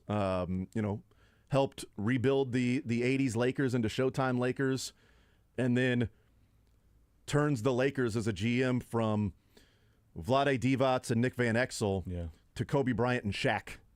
I didn't realize that was 1 week. July 11th, 1996, they trade Vlade Divac for the draft rights of Kobe Bryant. July 18th, they sign Shaq. The same week, he gets Kobe and Shaq on his team. It's pretty late for a signing, I would think, in the NBA. Is it not July 18th? At least Yeah, these days I it would mean, be. They got Shaq, and it was Of that caliber? and Shaq. Man, I was so mad because I wanted him to stay with the Magic. I liked the Magic and Penny and Shaq, and I liked those teams. And then he signed with the Lakers, and I'm like, the hell, man? The Magic were going to give you 115. Why are you taking 120? Like it. Well, if oh, you because have you a wanted to play for the Lakers. Oh, okay. Well, you have a chance to play with Rick Fox and Derek Fisher. You got to take it. You do. Robert Horry, Big Shot Bob, man. Big Shot Bob. Come on, dude. You got to play. You got a chance to play with this high school kid named Kobe. Was and Eddie- Shaq loved Kobe beef at that time. Was Eddie Jones on that team too? Remember Eddie Jones? Was Eddie George? He was with the Titans. No, Eddie for a long George time. also was. Devin George, actually. Okay. Eddie Jones, I think, was on that team too. Well, I just combined Devin George and Eddie Yeah, Jones he was. into Eddie George. Jones was on that team. So there you go. But yeah, so Jerry West passed away, and 1 championship as a player and 5 championships as the GM. 8 championships overall as player and executive, but 5 championships as the general manager of the Lakers, along with winning one with the Lakers. We saw But, one of them on Winning Time. in winning time, yeah, that's right. But yeah, one of, if not the most influential people in basketball with what he did. I mean, West Virginia to the Lakers to being the logo, like you said. I mean, being the logo. But yeah, so he passed away this morning, and certainly sad. But man, his impact on the game. Well, you can't even begin to tell the story of basketball without quickly getting to Jerry West. Last thing I remember from him was when Winning Time came out. How he was not happy about how he was portrayed. I love his character on Winning Time, man. Over the top red ass, yeah. Freaking love the character in Winning Time. Like, I like Jerry West more after watching Winning Time. I'm like, you know what? I love this. This He guy's became like, the comedic relief in the show. yeah, right. With how intense he was about everything, and how it's about, you guys are missing the point about the Lakers. Like, this is what you have to do to play. Like, you can't just you're not going to half-ass anything. Like you see in Winning Time, and I know that Jerry West as you said, wasn't happy with the portrayal, but certainly you can see, whether embellished or not, the intensity that he lived his life by, that he went in the game, as to why the guy was able to average almost 50 points in a playoff series. Supposedly one of the Without greatest the three-point defenders line. of his era as well. Yeah. Averaged 50 points per game. I think it was like 46, something like that. 46.3. 46, thank you, for Sterling. a series. 46.3 without the three-point line in an NBA series, not in a couple of games, but in a playoff series, average that. Like, yeah, the guy is unbelievable, and you can tell, like, the intensity, whether it's embellished or not. And I know that, Cap wasn't exactly excited about his portrayal either. But yeah, I love Jerry West's character, the way that he's portrayed in the movie or in the TV show Winning Time. Absolutely. Have you watched Clipped? Watched any episodes of Clipped? No, but is it out? I'm ready to. It's out. I think there's 3 or 4 of the 7 episodes are out. The other side of Winning Time, right? Yes, The- losing time. Is it about the Clippers? Yeah. Like It's Katina like- Mobley Clippers or like No, it's Corey about the- Maggette Clippers? It's about or- the bad part of the Clippers. Yeah, the not good. the not good. Donald The Don Sterling. Sterling Clippers. Oh, I It's was like thinking Stranger like Elton Things. Brand. It's like the upside down part of LA basketball. No, you've got Al Bundy that's Ed playing. O'Neill. Yeah, Ed O'Neill. Almost called him Ed Bundy. He sells the team to a McSuffer. Al Bundy is playing Donald Sterling. Donald Sterling. So it's gotten decent reviews, but I don't even know that I want to watch it. Like, I don't know, it seems weird and odd, and it seems like it's going. It almost seems like it's like, hey, let's do a Clippers one because the Lakers one got such good reviews. Right. And the Lakers one got such good reviews because it's really entertaining and it's funny. And John C. Reilly is amazing in everything that he does. And breaking the third wall in those TV shows that makes it believe it's the different. fourth wall. Fourth wall, yes. Breaking every wall.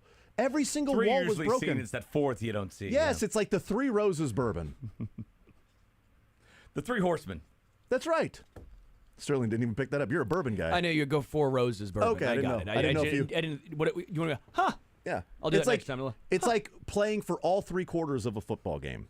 You know? Do you think like the 08 Golden State Warriors might get one the next? Just stick in California. Go with Andres Beatrice. I don't know Baron if they should. Davis? I don't know No? if they should do that. I have no idea, but I'm not sure how I feel about about whether I'm going to watch it. I may just watch the first episode, and if it, I'm and not if all it, you know, sanctimonious like you. I'm going to watch it. but Yeah, but I just don't want to. I mean, I want to be entertained. Like, and Winning Time is awesome. I'll I feel watch like they're going to try to entertain you. I'll watch the first episode, and if I'm hooked, I'll stay watching it. But I'm not going to watch it just for like, oh, I want to learn some things. Let me get this straight. Winning Time You're hooked me in gonna the first watch 10 it, minutes. And if you like it, you'll keep watching it. If you don't, you Yeah. won't. Well, He's there a trendsetter. It's a wild approach. no, there are sports documentaries and things that I start watching, and I'm like, I'm not really entertained, but I feel like I'm going to keep watching this because I have to. I can help you out. You don't have to do anything you don't like want to. every Jason. every single minute of the QB on Netflix that included Marcus Mariota. Yep. I felt like I'm just sort of getting through this because if I miss something that people are talking about, but I really would like them to get back Be to Patrick your own Mahomes and man, Kirk Jason. Cousins. Be your own man. So that's an example of me not being entertained but still watching it for certain reasons. Yeah, but in general, yes, Mick, I'm going to go the route of if I'm entertained by it, I'm going to continue doing it. Yeah. Yeah, and I if feel I'm like not, that's kind of my approach. I'm gonna most stop. Things. Players have come out. Chris Paul and Stack came out and said that it is not very accurate. So, So it better be entertaining then, because we Yep. heard that Winning Time wasn't very accurate, but damn, that was fun.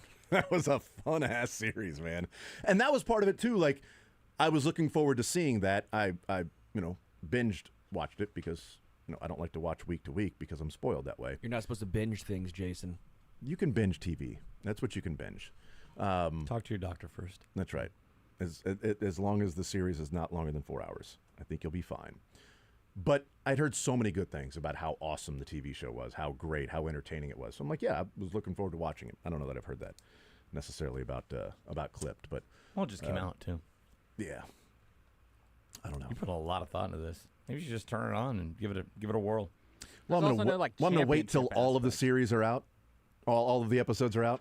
I before feel I start like- watching, because I don't want to have to wait like 3 more weeks if I watch the first 4 and it's like, oh, there's 3 more. Well, now I don't want to. If I like it, then I'm going to binge it. I feel like a story about a bad team is always going to be better than a story about a good team, right? Because I mean, there's just be so much more don't know, dysfunction. Charlotte Bobcats, I know like do the Jordan Bobcats when it was. It has to be a dumpster fire. But that, the- Emeka Not just a bad Okafor team. was their That- star. well, that Clippers was a dumpster fire. That Clippers issue was. It is. The Patriots on Apple TV was good, and that was about a dynasty. Certain episodes were good, and that was about a dynasty. Certain episodes were good. Some were.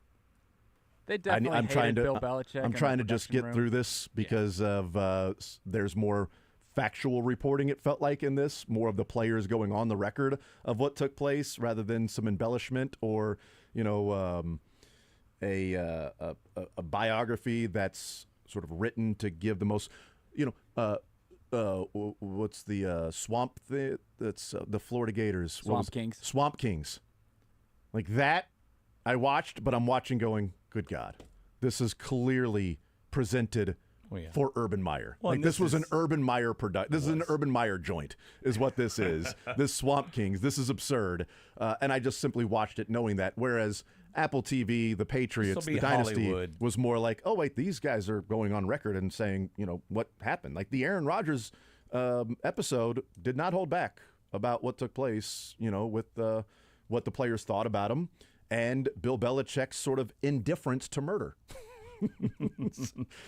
Because Aaron Hernandez is a good player. They did kind of, though, like it was a craft production, you could tell. That is true. I would love for the Patriots to get a documentary where there isn't a slant, because clearly the Man in the Arena was a puff piece for Tom Brady. This was a Robert Kraft, we did everything piece. Mm-hmm. And maybe we'll actually get a real documentary here. There's going to be a Bill Belichick one that everybody else sucked. Yep. Yeah. It's like it shows Brady just throwing incomplete passes in practice until Belichick comes over and, hey, let me work with you a little bit. What if you did this with your arm? Boom, now he's Tom Brady, and it's all about Bill Belichick. What if we made all the passes check downs? What if every single thing in our offense was kill, kill, kill, so I could swing it out to James White? And maybe if we didn't include kill as part of the audibles, that Aaron Hernandez would not have had that in his mind the whole time. So I do go back to blaming Bill Belichick. It all goes back to him. I think Vince Wilfork was the key for the Patriots. Was he? I think it was Vince Wilfork, yeah. He's pretty good. Seymour's pretty good. They had some pretty good players. Tom Brady and Vince Wilfork usually are the first two people that they look at. It's the old debate with the Patriots. Was it Tom Brady or was it Vince Wilfork? We'll never know. Nobody will. It was Robert Kraft, according to Apple.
All right, we continue right here on Sports Radio 810 WHB. Jason Anderson with you, Sterling Holmes, Mick Schaefer hanging out with us, Dylan Michaels. We had up until 2 o'clock. We'll hear from Chris Jones.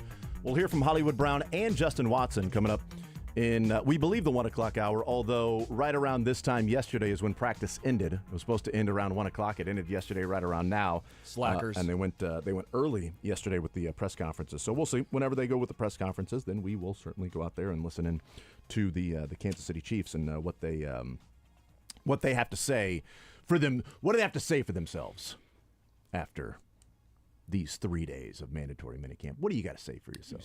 Where are you going on vacation? Where do you? What are you gonna do? Where are you heading to? Huh? What are you doing? What are you guys doing gonna right do? What do you think about people saying this training camp should be starting? Now. What are you gonna do? What about that? Yeah. What are you gonna do in your 3 days off before training camp were to start? Someone was joking that you'll hear tires screeching from the parking lot, but it's not the players, it's the coaches, because it's their only time they literally have off from the facility all year. Is this Do they month. get this time off? Yes, they get They like do? a month basically. Why? Maybe. It's Not if you want to win. I mean, do you want to win or not? That's my question to any coach that takes any time off to be around their family at all. Like, how much do you want to win? Are you committed or not? Are you the chicken or are you the pig? This is the only time that Because ayahuasca the chicken's retreats. involved, the pig's committed. You know what? The 20th best teams in the NFL make a lot of money too. Somebody's got to be the 20th best That's right. assistant defensive line coach Win or in lose. the NFL. Win or lose, Why we not booze. me? Win or Right? lose, we booze. I've dropped my handicap to 3. Our pass rush has been significantly worse, but the checks are still clearing. So Yeah. But, And now you're a stick. So it's now kind it's of stick, right? now it's kind of a right. combo. And also, like, you're well on your way to your dream job of being a fired coach. Like, that's the best job in America. best job ever. Just be a fired coach. If you can work your way to eventually getting fired as a coach, you've lived the dream. Just make sure. I mean, even if there's an offset clause, who cares? Just don't do anything. The offset clause is only if you want to work. What are you doing that for? It'd be different if you're double dipping. There's no offset clause and I'll work more. Great. I get, extra money. This is awesome. This is like my pension and I picked up another job. This is beautiful. This is what you've worked for your entire life. Travis Kelce will be working hopefully a couple more years, at least, maybe even more. This is clip number 5. Travis Kelce was asked how much longer he thinks he'll be playing. I can't put a time frame on it, man. I love coming to work every single day.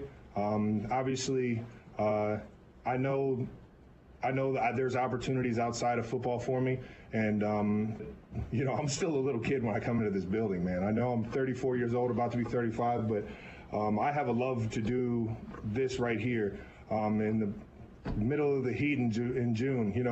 I love coming to work every single day and doing this. So I'm going to do it till the wheels fall off, and hopefully that doesn't happen anytime soon. But I can definitely understand that it's towards the end of the road than it is the beginning of it. And I just got to make sure I'm set up for after football as well.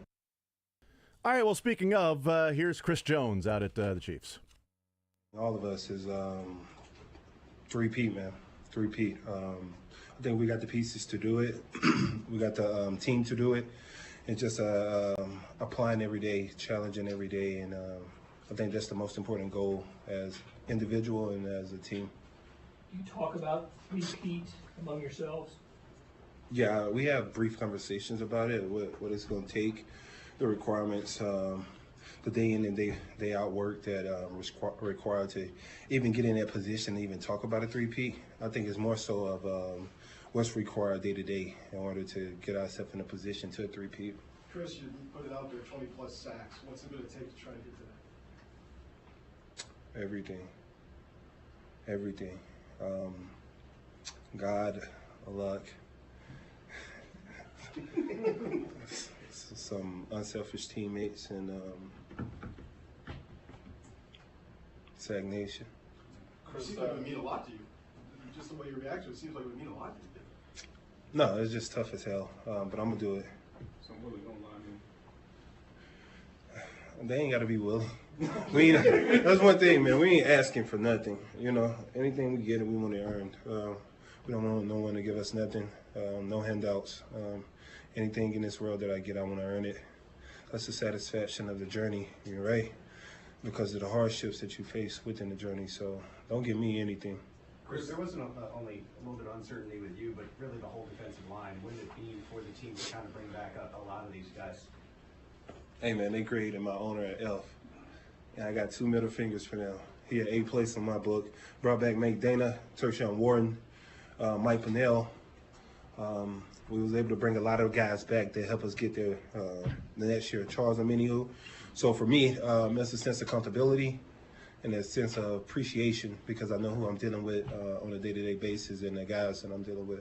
Chris, most of you guys are here for this mandatory mini camp. Just what do you think that can do in terms of maybe getting you guys even more advanced than maybe where you were in previous years when you guys have competed for the Super Bowl? I think most importantly, OTAs is about building continuity with the team, chemistry. That's a huge part of it. When you have a lot of young guys, getting them acclimated to how we practice, the speed of practice, and just being able to be around the guys and compete. I think most importantly, we kind of missed that aspect of it. We been off since February the 13th, and be able here to be competing with my guys every day.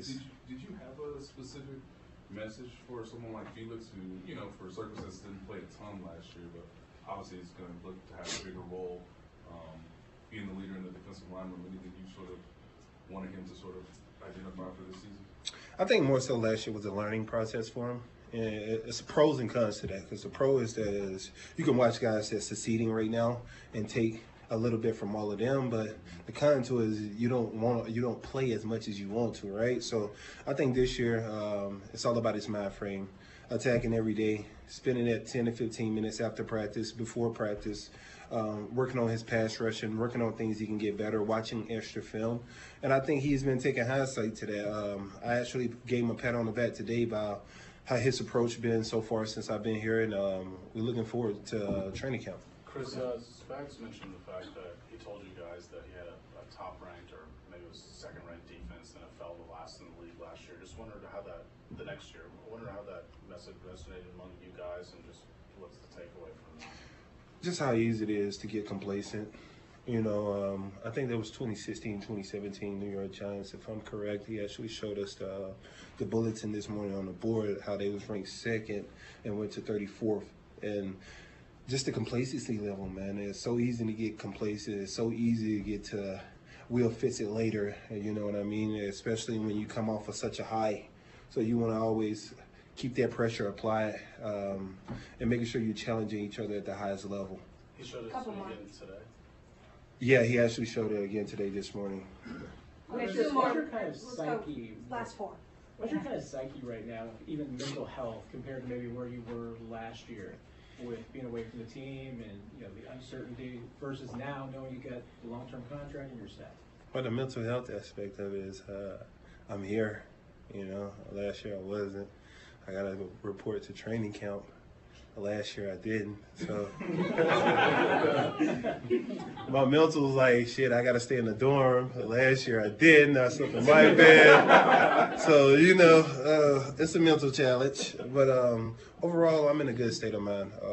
I'm happy to be here, happy to be back on the team with Kansas City. I'm happy to be back with the organization. I think it's a plus for both of us, for us, and I'm excited to be back here, man. Chris, Travis was up here yesterday talking about that he knew that the end of his career was coming sooner rather than later. I know he's got a few years on you. You don't like that kind of talk, do you? What the hell? He's retiring this year? Like, what do you mean? No, he didn't say that, but he said he knew it was coming at some point. What about you? I mean, you see the end anywhere in sight? I know he's got a few years on you, but you see the end anywhere in sight? Man, listen, I don't think about it, man. Once you begin to think about things like that, you begin to feed the mind those type of thoughts. I don't even want my mind to even go that far to the R word. But Trav, he's fucking pretty old. All right? I'm just playing, Trav. I love you. But no, man, Trav, he got like 4 or 5 more years. And what is he even talking about retirement for? I mean, we can't let TK Soul go. It's like, if we retire, we got to retire together. Give me like at least 6 more years. Then we'll talk about it. Chris, I'm sorry, I didn't understand when Pete asked you about the D-line coming back, and what was the first thing you said? You said double bird. What was the response he asked you about? There was a lot of guys that were in limbo and bringing. Oh, double birds for anybody who gave my owner an F+. Oh, okay. You know, he's an A+ in my book. He ended up extending Coach Reed, Brett Veach, and bringing Joe Cullen back, giving him extensions, Spags. I mean, the moves he made this offseason is high priority moves and putting his team in a position to win again. So I commend the Hunt family for that, and I'm excited, man. We got a lot of guys back on the D line that we had last year. So the chemistry amongst the group continue to build off of that. Everyone is healthy. Knock on wood. We waiting on Charles Amini to get back. He played a huge factor with us last year. So we're in a positive direction right now. Last one. No pads yet, but early impressions with your line going against Kingsley Soma, Taia, we see him rotating against you guys. Well, it's a catch-22 with OTAs because you can't bull rush, right? And you have no pads, so it's more so handwork, and it's also a level of protecting each other. You know, training camp, I think we can open up that talk a little more on where we at, where we stand, and either we getting our ass kicked or we kicking ass. So talk to me about it in training camp, man. Y'all have a beautiful day. You too. Thank you. All right, there's Chris Jones. No complacency for him. It'll be a different offseason, already at mandatory minicamp and having to sleep in the dorms as opposed to his own comfortable bed, and showing a couple of middle fingers that he owns, that he has for they that gave his owner an F. So those middle fingers, F plus, F minus, whatever it was. So the middle fingers would be to the players in the locker room, I guess. Here's Justin Watson. It's been great. Good mix of new faces and some guys that have been around here. So I think just a lot of new energy. It's been cool. We're always talking about attacking the new season, using this time to improve, starting to figure out who we are. And it's just been cool to see some new additions like Hollywood Brown, getting Nico Romeo back. And then obviously Xavier, he's just dynamic. So it's been really great to add some great guys and dynamic playmakers out there. Justin, with Hollywood and Xavier, I mean, that's a lot of speed, obviously. What's that going to do you think, for you guys offensively? Yeah, I think we're still figuring out what everyone's good at. Coach Reed and the whole offensive staff is really good at using everyone's strengths and hiding some weaknesses. First impressions is just that, those guys are blazers. They're a different level of speed, and defenses are going to have to back up. Justin, are you used to being the fast guy in the team group? Last year we had a lot of debates and conversations, I would say the last 2 years, about who's the fastest, and I would always put my name in that ring. I'm going to defer it to one of those two. Those guys can absolutely fly. So one of those two are definitely the fastest right now. Xavier hasn't been able to get on the field yet, but just in the room, what do you get the sense of as far as his football IQ and that type of stuff? Yeah, he's doing a great job picking up the playbook. One of the tough things early on in this offense is, okay, can you learn one position, but the way we use receivers, can you learn all three? So I think he's had a nice job had a nice opportunity to sit back and look at every single position, see the defenses, let the game slow down for him a little bit as he transitions to an NFL playbook and see NFL defenses. Justin, remind me if I'm correct, but obviously you were part of Tampa Bay after they had won the Super Bowl the year before. Obviously you're going to do it again this time around. You did it last year as well. Just what about those experiences can you sort of rely upon, learn from, and obviously maybe even disseminate to some of the guys about the rare chance to go free? Yeah, I think it's a Hank Aaron quote that I really like. He said, "Yesterday's home runs don't win today's games," and that's always how you got to attack the season. This time of year, nobody cares that you won the Super Bowl last year. It doesn't earn you anything except you're getting everybody's best shot. So we've just used this time to, hey, forget about the Super Bowl. We got the ring ceremony tomorrow. That'll be the last time that we talk about or celebrate last season. But really, since we've gotten here, it's been, the whole train's moving forward. Nobody's talking about last year. It's about what we want to do this year. How much does an Andy Reid offense evolve? I mean, I know that the core is probably there, but year to year, are you find yourself each year like, oh, wow, look at this? Or, do you kind of see it coming? Is it an evolution that happens all through the season and you just kind of pick up when the new year starts? Yeah, I'm already excited about what we have going in for early next season. I think our coaching staff is so smart that they see any tendencies that we give, anything that defenses try to throw at us late in the season, and we try to figure out a way, how can we complement that? How can we use what they're overplaying to our advantage? So, I know Coach Reed's record in the first month of the season's been good, and I think a lot of that's been just all the film work, all the study in the offseason, just they watch every single play from the previous season multiple times over. So just that level of detail makes us feel really confident and comfortable out there running around. Last season, the receiver room was, was a big accountability and holding everyone accountable, amongst all the problems. Just as the vet, you were kind of the vet in the room last year, and it seems like you're the vet in the room again this year. I mean, just what's it going to be like, kind of teaching these young guys and bringing them along? Yeah, I think we learned a lot last year from those experiences. I think kind of the midpoint of the season, we figured out what habits we had to put in our room to be successful and to win games, and I've seen those habits carry over. And then guys like Hollywood Brown, I mean, he's a worker. For everything else, dynamic playmaker, he is a hard worker and a good leader. So it's been cool to see us have what we had at the end of last year, and then another veteran guy like Hollywood come in and just add some things onto that. PJ mentioned you're kind of the veteran in the room. I mean, I think you're 28 now. Do you find you kind of do things differently in the off season? Do you find yourself, kind of changing your regimen a little bit just to kind of keep up with time? Yeah, I mean, I think at this point, you just figure out your off-season routine and what works for you. So I think it's been similar the last few years. Going late into the postseason, playing in the Super Bowl, and then coming back for OTAs is a challenge. But I've been fortunate enough to do that 3 times. So you kind of figure out how to get your body turned around quickly, and then once you come here, it's just fun. It feels like back to being a kid again, just going out there. Can't believe I can still put a helmet on and call this a job. Can you explain kind of what you do during the off season? Yeah, I mean, for me, it's first couple weeks are my wife's. I joke. She woke up with my son every morning, and the morning after the Super Bowl, he woke up at 5 a.m. Vegas time, and she said, "Hey, it's your turn." So I just try to spend a lot of time with family. Just get a lot of body work, a lot of massages, and it's first couple weeks are my wife's. I joke. She woke up with my son every morning, and the morning after the Super Bowl, he woke up at 5 a.m. Vegas time, and she said, "Hey, it's your turn." So I just try to spend a lot of time with family. Just get a lot of body work, a lot of massages, and then just start back lifting, running routes, getting down to Texas with Pat and those guys, and we just got a good thing going right now. After tomorrow, what do you do between now and the time camp starts? Yeah, that's a great challenge. Like you said, you have to get your body back a little bit from OTAs, but you're preparing for the long stretch of the season. So they did a good job of making sure everyone had equal reps and spread the reps around. I think as a whole in our receiver room, we're pretty healthy. So I think a lot of us said, hey, we're just going to keep going. We've been running routes 3-4 times a week. Let's just keep running 3-4 times a week until the season when we'll be ready. Last one, anyone? We'll get Hollywood in a second here. Just him specifically, what kind of personality and energy has he brought to the room? He's I'd say like a soft-spoken presence. He's got a calming energy to him, but when it's go time, it's go time. He gets fired up and just has that energy. When he goes out, he wants to be the first guy to make a play, and once he makes a play, man, he wants to bring everyone with him, wants to bring that energy. So he's an awesome leader and awesome worker. Thanks, guys. Thanks, Justin. All right, thank you, guys.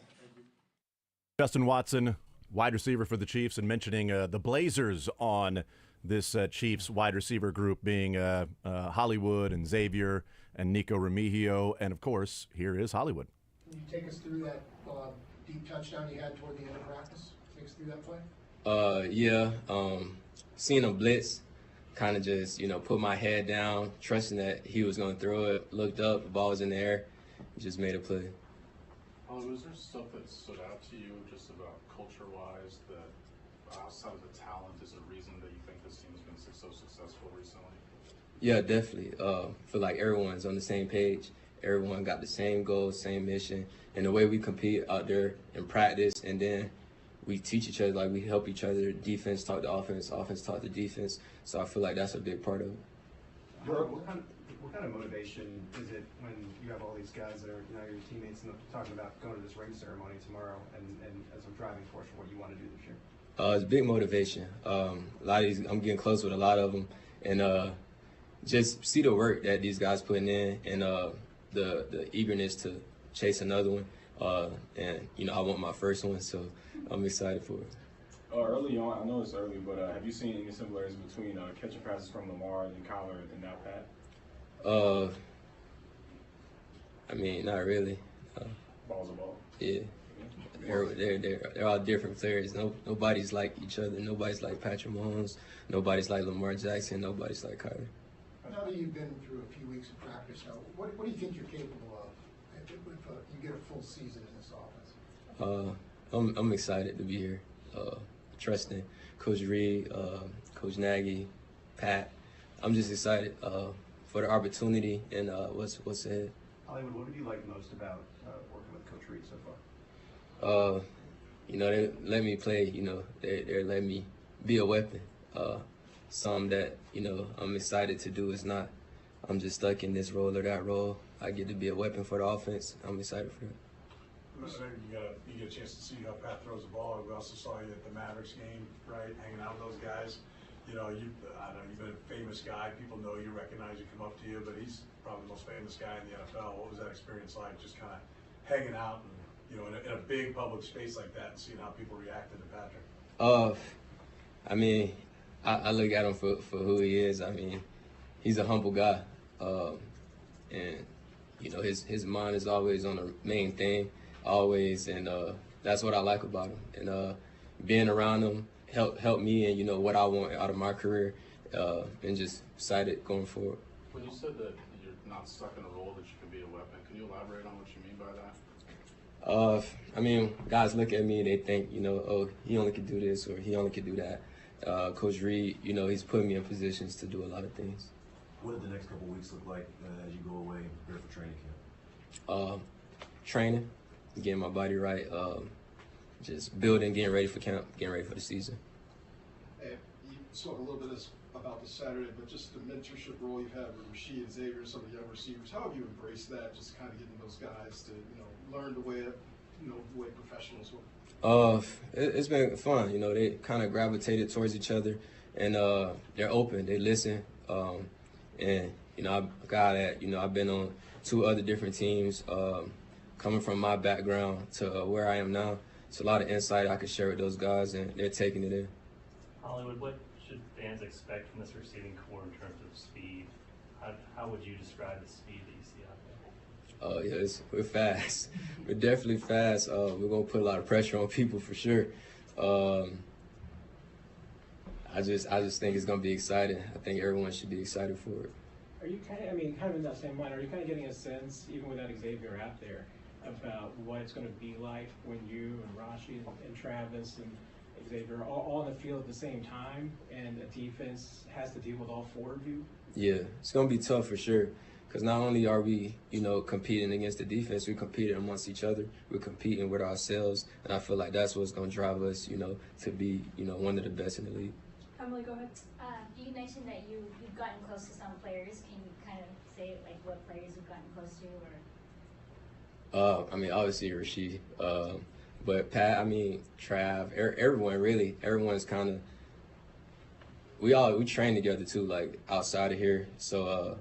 Their whole receiver core, getting together and just being around each other as much as we can heading into the season. Thanks, guys. Thank you. All right, there's Hollywood Brown, one of the newest Chiefs there at mandatory minicamp wrapping up today. They will have some sort of a fitness test tomorrow before they head off into the vacation, before heading to training camp for the attempt at a three-peat this year, which has been openly discussed and talked about within the Chiefs organization, within the players. Not something they are shying away from at all. We all know that's what they're going for, is to win 3 in a row. So it'd be just as dumb to say, well, hey, Ravens, are you guys thinking about trying to win a Super Bowl this year? Well, I don't want to say anything, I don't want to jinx it. Broke down the numbers. There's only 8 times has somebody gone for a three-peat, right? There have been 8 times where they've repeated. 0 times they made the Super Bowl the 3rd year. So they're due. The NFL only is due. 3 times have only 3 of those 8 have made conference championship games. Who were the quarterbacks of the conference championship games that were made? Joe Montana. Dylan. I want to say Aikman. Did they get back to a conference championship game? And Brady? Yep. No, Brady went to the divisional. Oh, yeah. 3 teams missed the playoffs entirely. Playoffs? Was it the Pittsburgh Steelers? Terry in the 70s? Bradshaw. One of the Pittsburgh Steelers times they did. The Packers did in. They didn't make Super Bowl 3. They didn't make the playoffs for Super Bowl 3. But they won the NFL championship the year before they Doesn't started count. the Super Bowl. Yes, yeah. Doesn't count. Technicality. Nobody recognizes that. Chiefs didn't play in that league. It's a Chiefs league, baby. Broncos also missed the playoffs. Yay. What year?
Midwestern family since 1958.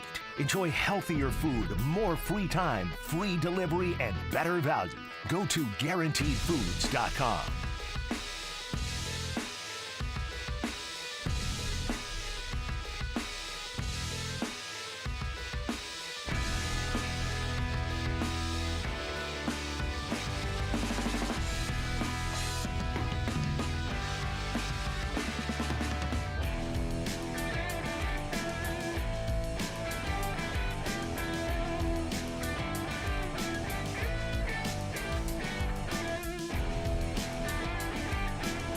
Give me 2 claps in a Ric Flair. We continue right here on Sports Radio 810 WHB. Jason Anderson with you. Sterling Holmes, Mick Schaefer, Dylan Michaels. 1 more hour to go. Nice job. Heard from Chris Jones, heard from Hollywood Brown, heard from Justin Watson. Jackson Heights' own Justin Watson. And how fast the wide receiver group is going to be this year. Very, very fast guys. Justin Watson saying that, you're going to have to back that defense up. Back that up. Back that defense. Get that defense backed up. All parts you have to back up. Every single part of it. Front Okay, part, back juvenile. part. Yes, that's right. Chris Jones had some choice words, showing 2 middle fingers to cameras. Did he show them? Yeah, apparently he. yeah, he also he showed them. He showed them. Live streamed. He showed them, and then he dropped an S bomb. Dropped an S bomb. Did he drop an A bombs? I thought I heard an F bomb. There was an F bomb. No. I thought there was an F bomb, and then was the first one the F bomb? Yeah, the first one was the F bomb. It was the S bomb, then the F bomb. Oh wow! Did we So the dump first that? one was the S bomb. The second one was the F bomb. Did we get the F bomb? Because usually the second one is more difficult to catch. I got them both. Look at you. That's a freaking rock star right there.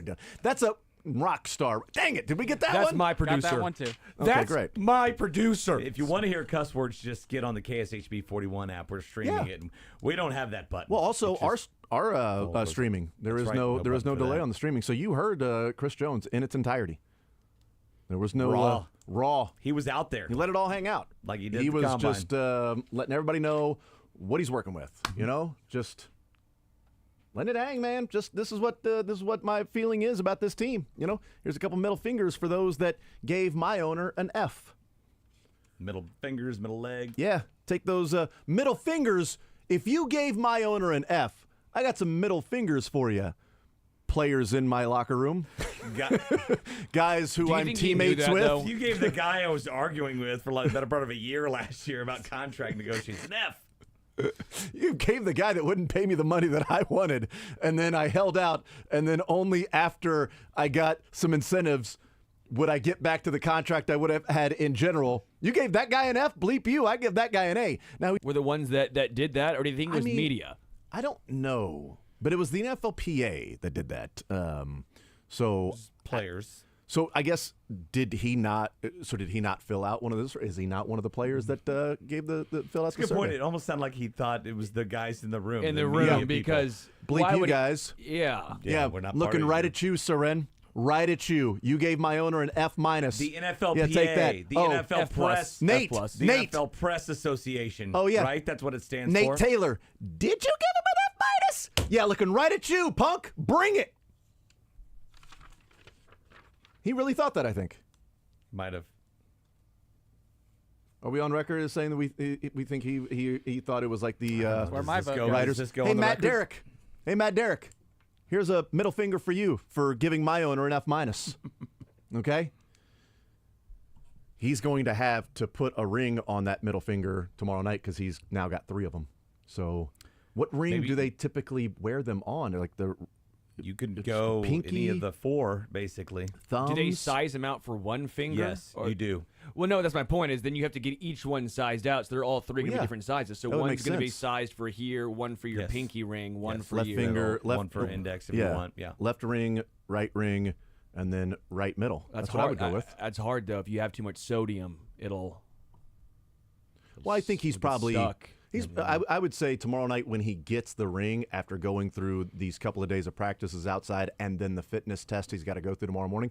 I think maybe he would lose some water weight. Question: you know those people that buy the Super Bowl rings? Mm-hmm. Yeah. What if you bought one and it just does not fit? I'm assuming you're not going to have the same hands as a professional athlete. You just Well, you would They I also probably don't tell them think- your size, right? Well, can they size those down once yeah. they've made them? Are you buying I don't really know those- how rings work very well. As you Apparently see, not. I don't have Well, one you're on gonna- my hand. I'm you're a gonna- ring guy. You're going to have to find out pretty soon. But do you think they buy the Super Bowl ring and just go to work with them every day? You beat me to it, Jason. Oh, sorry. No, great point.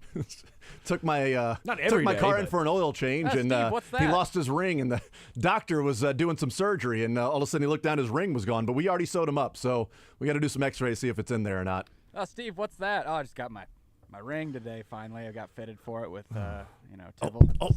This ring just keeps hitting stuff, guys. I just keep hitting this ring on different things. I don't know why.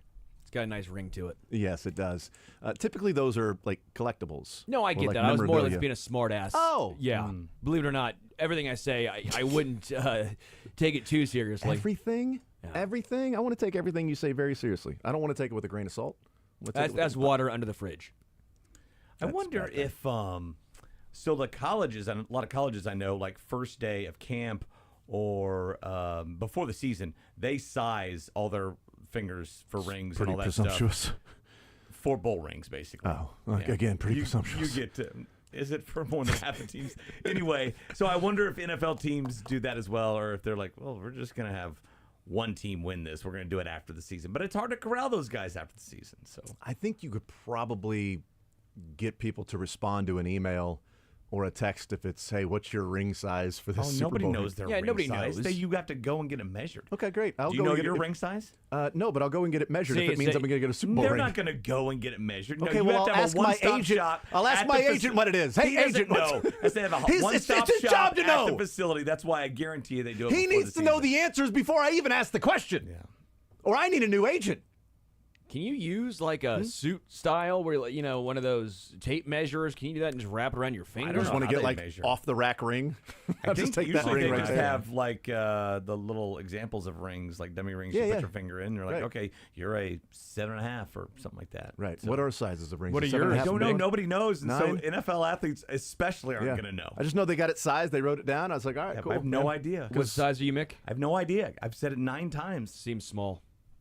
What Yeah, size I are you? have though? small, skinny little typing do you, fingers. Do you know what size your ring finger is? 7. I knew it. I knew it. We'd get it out of you. I knew you were joshing us. That you were Ask pulling me our something chain. 10 times, man. I'm gonna finally answer it. If NFL teams do if every team for the rings, that feels like the coaches that have their players cut down the nets, like practicing. Practicing, We're gonna yeah, make yeah. the championship. So if we practice for everything, all right, we're going to practice for, we're going to practice this bus ride all the way from, we're going to fly to New Orleans, and then we're going to practice the bus ride from what we believe will be our team hotel to the arena, the dome, just so you can get used to it when we make it there. Because you got to believe we're going to make it there. All right, let's do that. Panthers aren't doing that. Even the Panthers are like, guys, we're not getting these things sized. We don't need this. We're gonna let's win 4 games. We're gonna spend this hour out on the field. So maybe they do it when they do like picture day. Yes, because like when picture day was everybody's like there Monday. together. Just I mean, running even through the car wash. Even Aaron Rodgers showed up to picture day on Monday, but then left to his whatever he had to go to. That was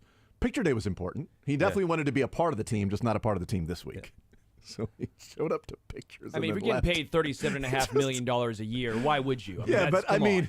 that just makes it all the better in that he showed up to get the pictures, and then before the practices started, he left. Can you imagine next off season when the Jordan Love Packers get over the 49ers hump finally? What he's going to do to take the I mean, focus I off have that back to him? no idea what he's going to do. The weirdest part is that he was at all of the OTAs, right? Yes, he showed up to all the involuntary stuff. So you just wonder The stuff it's that he gonna gets be fined for. something off the charts, quirky Yes. retreat style, darkness retreat style that he was at this week. Anything Is less than that Burning would Man be happening this disappointment. week? Is Burning Man happening? I don't know. Maybe. Let's look at Burning Man. It could Anything be. less than that would be a disappointment. Florio found a couple countries doing ayahuasca retreats this weekend. It's either Peru or Colombia. What is that exactly again? Is that I'm not peyote? sure. One of those things. It's, I've something that he heard. does. Yeah. Ayahuasca, it's like, isn't it like some sort of a, and people that know what it is are listening right now going, you guys, it's like you guys are wondering what the internet is back in the day with Good Morning America.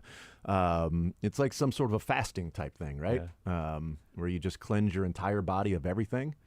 But So I what don't, the guy but did. This is what I don't know. Casey did on Yellowstone when he took that. That's exactly what big he old did. trip. I think so. Aaron Rodgers is going to come back and find his true calling in life of what his true life spirit animal is going to be. I'm not looking up. I looked up Peyote Festival. I'm not seeing a Peyote Festival. I thought you were looking up ayahuasca. I don't know how to spell that, so I didn't. You can just go to Florida. It's traditional I think spelling. it's all 5 vowels, and then Traditional spelling. Burning Man is not till August, so it's not August unless he's really getting out in front of it now. prepping, Could be prepping. Some prep work involved. preheating that Burning Man. Damn it. Go with that. It's like I missed you, why man. never- building, I missed you, man. I don't know why building the coal Burning Man is what I was going to go Why with, the but I like the Miami- preheating I one. don't know why the Miami Heat's G League team name isn't the preheat. That'd be perfect. That is a great one. Yes, they should be the preheat. Stole that joke 100%. from my brother, by the way. No, that's great. Your brother all is his. so funny. And in those few words, he was, yeah. Yeah, no, typically he's much funnier. Is than he you. the funnier one? Or? Oh my God, not even close. No. Not even close. He's a stand-up comedian. Oh, Anybody really? can be that, though. Well, Anybody. not anybody. Not anybody. I mean, I guess anybody could show up to an open mic night and try to do a tight five. It's like everybody's got a tight five ready to go just in case. Oh, I'm a professional poker player. I'm like, oh, okay. So you lose money for a living. Good to hear. Anybody can call themselves a professional poker player. I had a buddy that every time he opened up the fridge, he did 5 minutes because he thought the light was on. Boom, it's my turn. You know, it's weird. He was just ready to go at all times, but got on an actual stage and just peed down his leg. That was part of his act, though. It was part of his act. He killed that night. It was. Well, I hope it he was didn't great. kill that night. He was really good. He broke a leg, so it was awesome. He broke a leg? Yeah, that's what they say, Sterling. Have you never been in the arts? We say it every day before the show. Break a leg. Dylan does, at least. Dan Altavilla is on the mound tonight. Dan Altavillanch. Dan Altavilla is pitching tonight. The Dan Band out on the mound. Altavilla will hand the ball off to Daniel Lynch in the second inning. I don't think they will hand the ball to each other. You think they'll I hope literally so. do a hand? That'd be cool. I think you have to do that. He just comes I think out. it's like a here. ceremonial handing of the first inning over to the next guy. It's like a baton. You How know? does the second pitcher in the opener work? Does he always come out of the bullpen, or is he just, I'm ready to go, I'm in the dugout? He comes out of the bullpen. They have the fire and the new song for like a closer to come out for the second inning. But yeah, we'll see if 5 games in a row, the Royals have come to bat in the bottom of the first, trailing. Yes. 5 in a row. Now, they found a way to win 2 of them. They did. It's just not the last 3. Just And not the 3 most recent usually ones. their inning, right? They're usually the team that pounces. They score early, they score late. Mhm. Hasn't been happening. The starting pitching hasn't been happening. Well over a 6 ERA in June, and we are into the double-digit days of June already. It's the 1/2/12th of June, so it's a little bit later on into June to have those double digits. And we keep talking about, pitchers that, what, he was a workhorse. He didn't have his best stuff, but man, he got to whatever inning number we want to say. Seth Lugo, man, he didn't have his best stuff, but he got through 7. And Brady Singer, man, he didn't have his best stuff, but he battled and he stayed in there. And yeah, he gave up 7 runs, but he pitched 6 innings. He pitched into the 6th for this team. I mean, that's not easy to do, to not have your great stuff and then pitch into the 6th inning. He really helped the bullpen out by getting Nick Prado out there and get some work in. So yeah, I don't think that was a night once you've given up 7/10 runs that you're crediting the guy for really battling. He really stayed out there and was a real workhorse for this team, and showing that the last 2 times he's been out there against really good lineups, he's done squat. Had you told me at this point in the season that the Royals would have had 2 position players pitch, I would have been like, yeah, that sounds like the Royals. Sounds But about then you right. followed up with their 10 games above 500. Yes. I'm like, that's okay. That doesn't sound like it. Tell me more about this season. Then you I followed wanna up. hear about it. Then you follow it up that one of those games they only lost by 3. Yeah. Nick Prado's somehow they only lost by 3 because they had that crazy comeback. And they were 5 feet away from tying it up. Game. Did you guys have Nick Prado's season debut being on? I was going to say, did he pitcher's play mound? before this? No, it's his season debut. Wild. Throwing 77-mile-an-hour slider. Got a strikeout too. Yeah. Threw one 83. Bullpen has some issues. So. He was lefty. He was pumping it in there to Anthony Rizzo. He hit 83 on a second to last pitch. Like, he was really pumped up. He was ready for that one. But yeah, Nick Prado's season debut was on the mound is just an amazing. Look at the beginning of the season when Nick Prado was doing what he was doing in spring training down in Arizona, and you'd have said, man, Nick Prado's debut this year with the Royals, it's going to be out of the bullpen because they're going to get getting beat so bad. It's going to be okay. I'll throw a 5 on it. The Why- odds have to be no. good. Why is Nick Prado up? That means somebody is sucking. And if somebody is sucking, then Nick Prado has to be playing. is how and bad he's the coming, bullpen is. And he's coming out of the bullpen because the game has gotten so bad. Holy bleep, give me the under. Give me the under right now. Take all of my money and give me the under. Nick Lofton has pitched as well. Yeah. Nick Lofton and Nick Prado, two guys that are in the mind. They're okay. Yeah. Take all of my money. I'll take the under with the Royals this year. Something went terribly wrong. Horribly wrong. Or something went as it normally goes. Which, as you said a number of times, baseball happens. It does, and so it's happened a lot this year. It wouldn't be the worst idea in the world if you had 3 position players that you knew could throw strikes, throwing out there to the 7th, 8th, and 9th. You have an inning to get used to these guys, hitters that are throwing 20 miles an hour slower, right, with stuff coming from all different angles because they don't know how to pitch. Can't wait on the ball. It's it's not the worst strategy in the world. Throwing the eephus pitches. And yes. Why do position players go out there and they typically get the job done? Yeah, because they're throwing batting practice and these guys. Like it's hard to hit. It's hard to. Friends that were really good at high school baseball, but slow pitch softball they sucked at because they couldn't wait for that thing to come. Sit, hold, wait. Didn't Nate Eaton throw gas? Didn't he pitch once last year? I mean, wasn't he throwing like? Was it Nate Eaton that threw out his arm? No, it was Michael A. Taylor. Michael A. Taylor came in and was throwing 90s and then went on the IL you don't for want that. like 3 weeks. Like when you have a position player out there throwing 95, no, get him out. Get him off the mound. Yeah, that's like Nick Prado, throw 77. That's fine. You're just there to facilitate the 27 outs you got to get eventually. That's all you're there for, man. We don't need you to do anything else but throw strikes. That's it. Great, you did. You faced 4 batters. You gave up a hit. You even got a strikeout. Awesome, man. Let's go into tomorrow night. Let's all go get some sleep. Shohei ruined baseball. Everyone just wants to be a pitcher hitter now. Remember when Brendan McKay was like the number 3 overall pick because he was the true two-way player? The Rays drafted him and gave him all this money because they were going to let him be a two-way player. He was going to pitch and play in the field and hit. And did he get to AAA? I think he's still in the system. Yeah, I mean, but has he made it to AAA yet? That was like 8 years ago. He's he was drafted, listed it as seems like. a DH first baseman and starting pitcher. So they're still pushing that dirt uphill. 2022, it looks like it was his last year.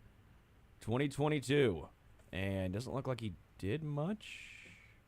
Did he make the... He made the majors for so he did 18 games and so 11 plate appearances. But did he pitch in the majors? He played in the big leagues, man. Yeah, he well, not good. He had a 5.14 ERA, but he hit a little bit. And he he was a two-way player. What year was that? That was before Ohtani. So take that, Shohei.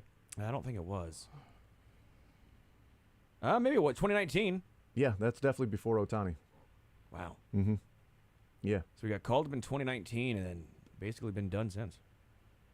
So he made the big leagues. So there you go. Take it back, Jason. The Brewers had that guy before, both those guys. I can't remember his name. He had a home run in 10 at-bats. Well, no, Shohei got to the Angels in 18. He was there for a couple of years before COVID. I thought COVID was like at least his second year in the big leagues. God, I'm gonna let you guys figure this out because I don't care. So I didn't hear your question. I was looking up that Sports. What year did Ohtani get to the Angels? Saying date joined March 29th, 2018. Okay, so it was 18. Yeah. Yeah. So because I immediately questioned myself. I was like, yeah, that was before Ohtani. Ohtani's only been in the league for like 5 minutes. You know, I'll bet you $5 that Ohtani's been. That hasn't been there since. I've got 2-to-1 odds from his interpreter that hasn't been. His interpreter said after 2020 is when Ohtani got to the league. He's really good at betting. He's fantastic. He always wins. By the way, McKay is still in the Rays organization. But he got injured yet again. So poor fella's been injured basically the past. He's a stud player, man. He was awesome at Louisville in college. Yes, that's why I know about him and them drafting him because he said he wasn't going to sign unless the team let him be a pitcher and a hitter, and that's why the Rays drafted him. And what I said was, yeah, you draft him. Don't worry, we'll give you the money. We're gonna make you a pitcher and a hitter. And then next year, we're going to turn you into what we want to turn you into. And, you're either really going to be a pitch or a hit. So you're going to do this. Yeah, you're either going to pitch or hit. It's one of the two that you're going to do. But we told you we would give you a shot. Like, we told you we would do that. It's like if you draft like a high school shortstop that's like, 6'5", like, well, no, we'll let you play shortstop. It's like, this guy's moving to third base. He's going to be a third baseman. Well, no, we'll absolutely let you play shortstop. Okay, yeah, gave it a shot. Oh, the high school catcher. Not Blake Mitchell, but high school catcher. Yeah, we'll give you a shot to play catcher. Gave it a try. What do you say? Let's see what you can do at first base and DH. Let's see what you got. Maybe right field. You got a heck of an Kyle arm. Schwarber. Yeah, you can be a catcher. That's right. You're a DH. Mike Sweeney.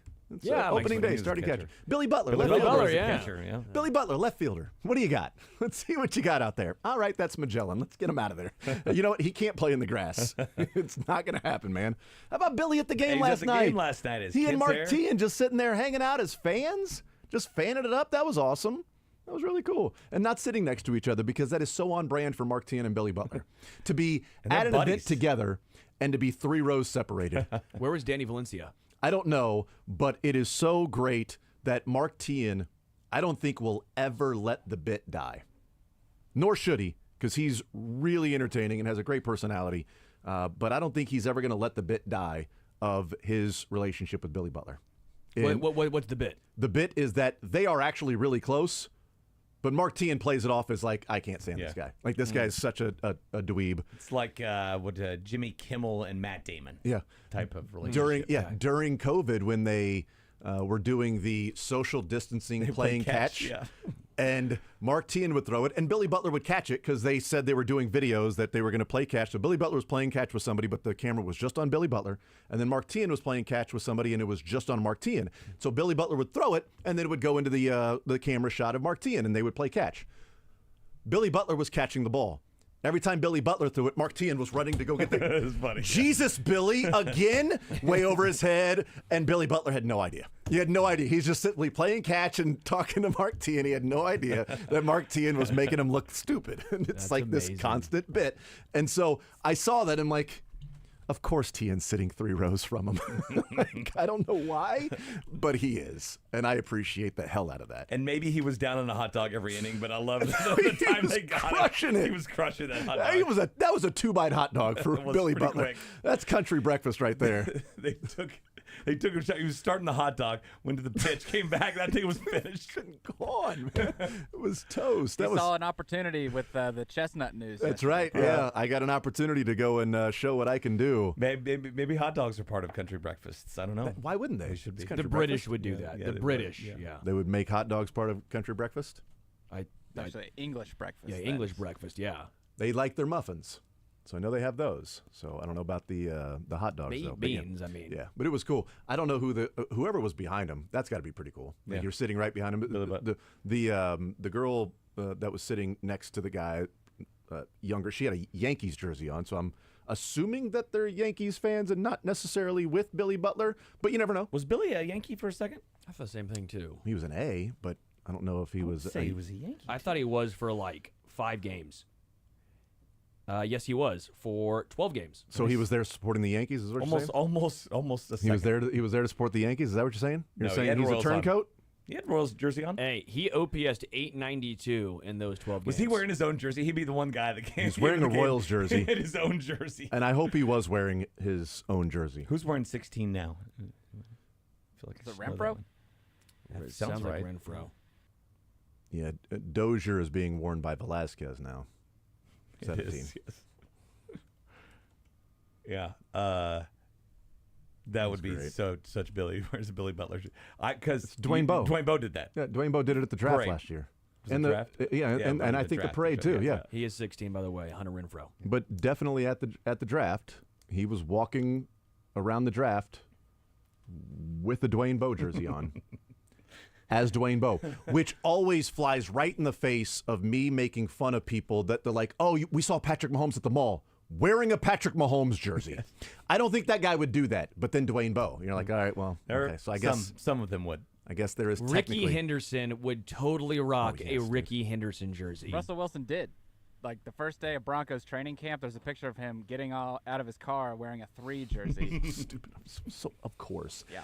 Yeah, and Dwayne Bowe's doing it for different reasons. Like, Dwayne Bowe's doing it just because, damn it, that's Dwayne Bowe. Right. Russell Wilson's doing it to show I'm so committed. He's doing it for the to- reasons you're saying. Yeah, I'm never going to stop being the quarterback. I'm always the quarterback. Even when I'm at home, I'm the quarterback. Driving into training camp, I'm the quarterback. Plane rides, I can't stop working out. Never not working. Russell Wilson. I found the fountain of youth in Pittsburgh. Take that, Ponce de Leon. I'm in Pittsburgh. That's the fountain. You looked in Florida, dumbass. I'm in Pittsburgh and found the fountain of youth. Do we think Russell Wilson found the fountain of youth in Pittsburgh? No, I think Justin think Fields so. starts by week 5. Yeah. That's the Wide youth receiver? part of that. Yeah. Yeah. That's the youth part is that he's. No, but that is another storyline that people will love this year is Pittsburgh fans versus Russell Wilson. Because that is a fan base that is like a no-nonsense, blue-collar. Remember what they did to Juju for doing kind of the TikToks before the game? They hated Juju. Yeah.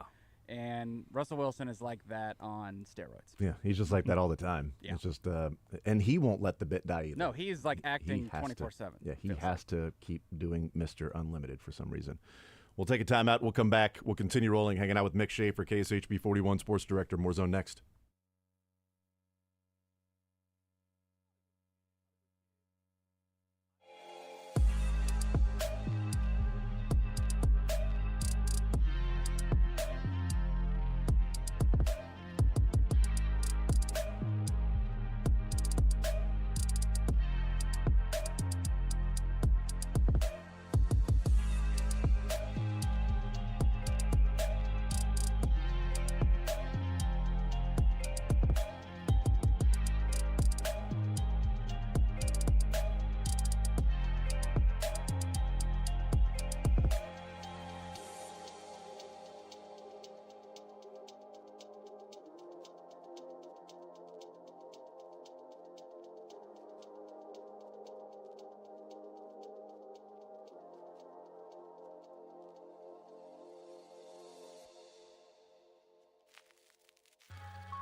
All right, we continue right here on Sports Radio 810 WHB. Jason Anderson with you, Sterling Holmes, Mick Schaefer, Dylan Michaels, heading up until 2 o'clock. Soren Petra, the program comes your way when we are done.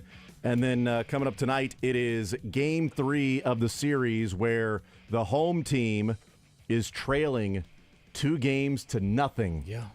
Royals and Yankees, Game 3 tonight.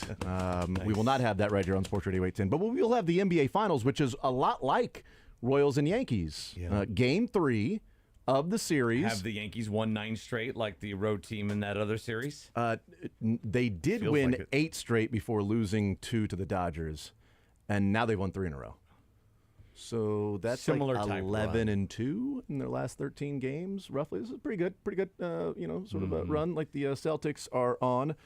But the Yankees don't have to deal with the incredibly common Kristaps Porzingis injury that the Celtics are dealing with. So they're fine.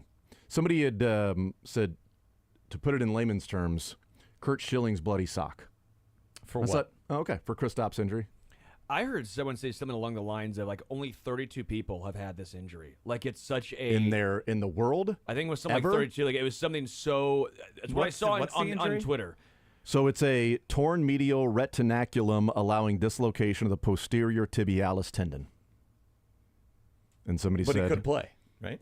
Yeah, he's day to day, aren't we all?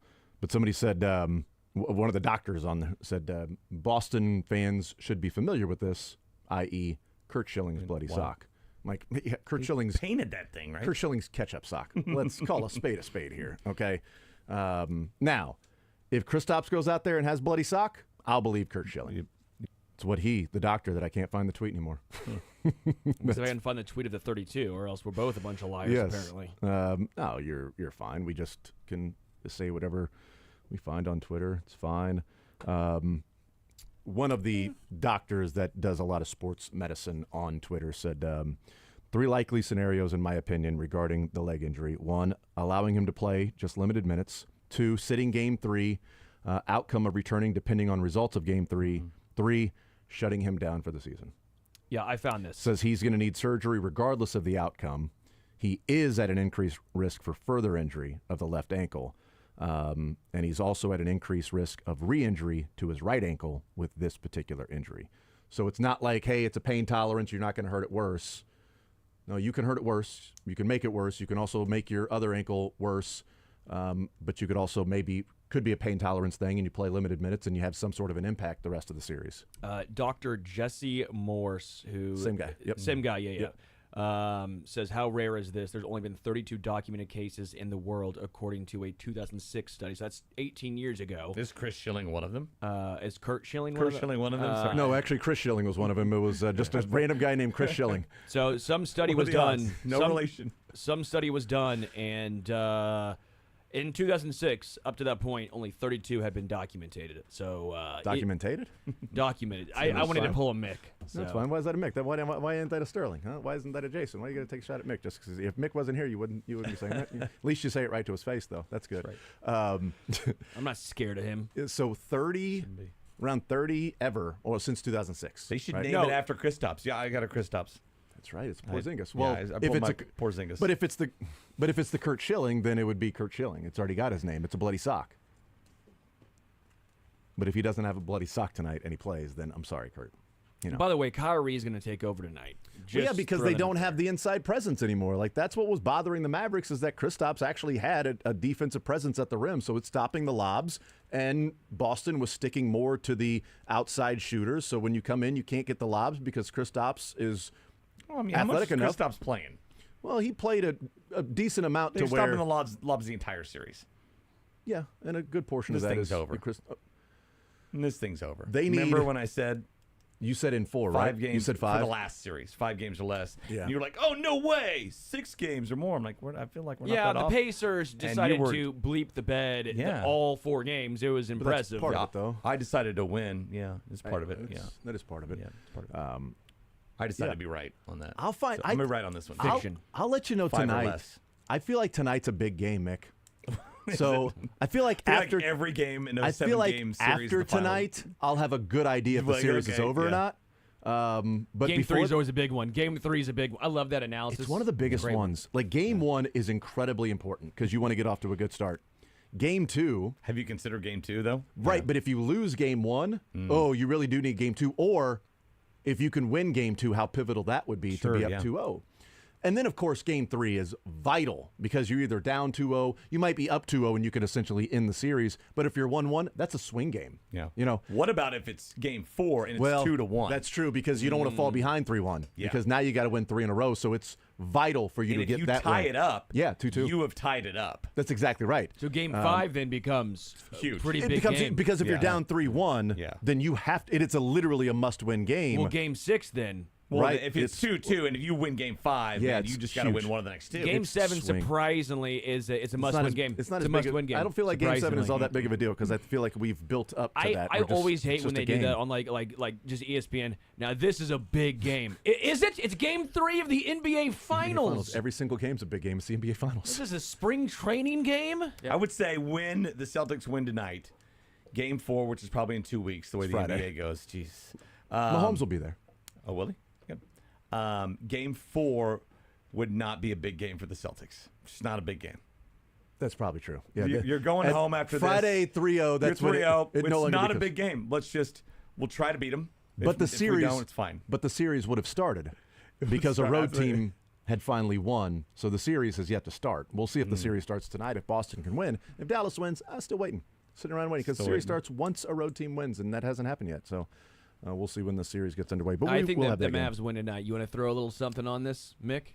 I do too. I think the Mavs Just win tonight? Just tonight. Yeah, you want to throw a little. That's cool. You get a little cherry pick spring- when a team's down 2-0. I- Where and were your returning texts the home. last the 2 games? Yeah, I They were in know, Boston. right? They weren't there. I don't know, but How you about had we s- bet on the series? I don't like that. Okay, how about we bet on the number of games? 5 games or less. That's the series, guy. 5 games or less. I said tonight. I said 5 games or less. Do you so have we're in an stones or impasse not, here. pal? Do you have stones? Do you? Yeah. I say no to your bet. Do you say yes to mine? I Stones. say no to yours. I say so we yes have to the mine. same amount of stones then, don't we? Same level of stones. I'll say yes to your bet. Whoa. You say more than 5? Whoa. Yes. I Okay. bet that it goes There we go. 6. There we- thank you, I bet it Dylan. goes Going 6. 6. What are you guys betting?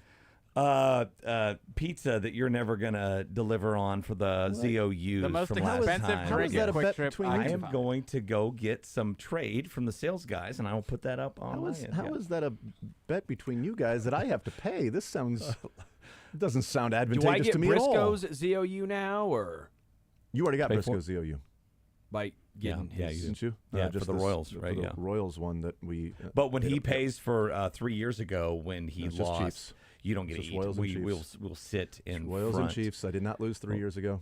I've How long only ago lost- Only lost 2 of them. Last year's Royals, last year's Chiefs. The only ones I've lost. So which one I have you just, paid? I haven't paid the Chiefs one yet. I From paid up the Royals. January? Just from February. You know. Well, why not, Jason? I haven't found the He hasn't time. found time. So he hasn't found the time where we're all in Do you here understand how together. busy There's it only is? 3 of those days per week. Well, sometimes it's sporadic. You know, people are at golf tournaments. They're not. I'm here. Sterling might be gone. Josh isn't here very often anymore. You know, I missed there's a lot of things that 2 are going days since we've started doing this together. I mean, there's been a lot of days we've been here. You give me points for tonight's game? 5 points? No. on. They're getting 3. No, it's a 3-point spread. Who's getting the Celtics? Mavericks are 3-point favorites. Yeah, give me 3. I'll give you 3. Okay, that's the Well, bet. we'll go And then for I'll him. we'll go for drink and snack at QT. Let's go. Same there, Dylan. Let's go. Wow. Okay.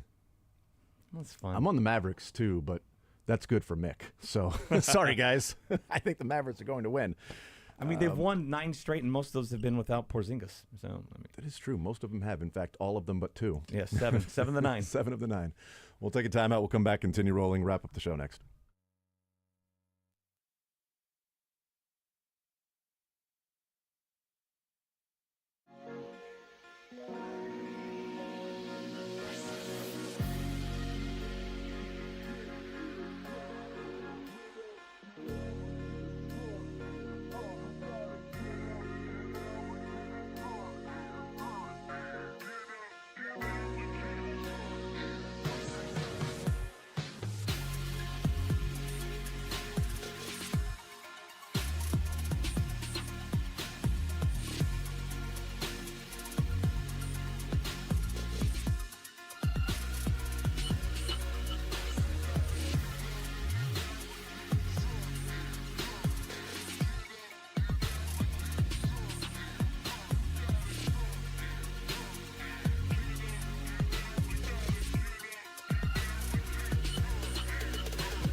All right, we continue right here on Sports Radio 810 WHB.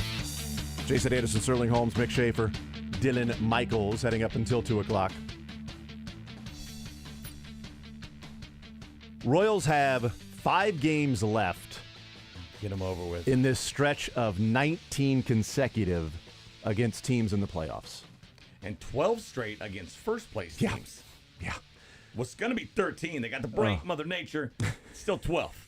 So they're past the halfway point. It's funny, they went into last Got night's the break, game. Mother Nature. I'm going to start using that one. If you Take that, Mother Nature. If you were watching KSHB 41 News last night, Sportscast, you would have learned that not only were the Royals 3-3 through their first 6 against first-place teams, right?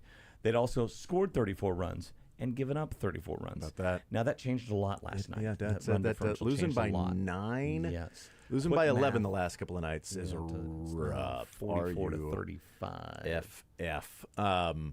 So they've got 5 games left. They are sitting right now at 5-9 in the 14 games they've played so far out of the 19. And right now, I would absolutely settle for a 7-12 stretch of the 19. That would give them 2 more wins out of the next 5. Can they go 2-3 over the next 5 games? I will settle right now. One of the next 2 and 1 game against the Dodgers. That's it. Find a way to do that. And over a 19-game stretch where you have played all playoff teams, you go 7-12 in that stretch.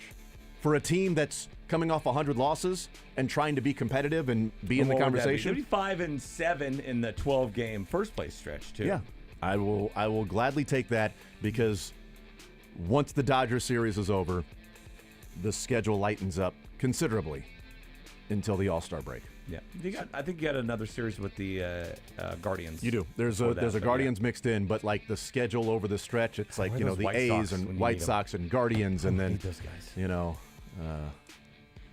Cardinals and etc. So we'll see. 2-3. Find a way to go 2-3. Yeah, I'd take that. I think if Altavilla can throw a shutout tonight. He hadn't pitched in 3 years. There's no tape on him. There's one inning, almost 3 strikeouts. But in the time he's out there, don't give up a run. Be good. Take it.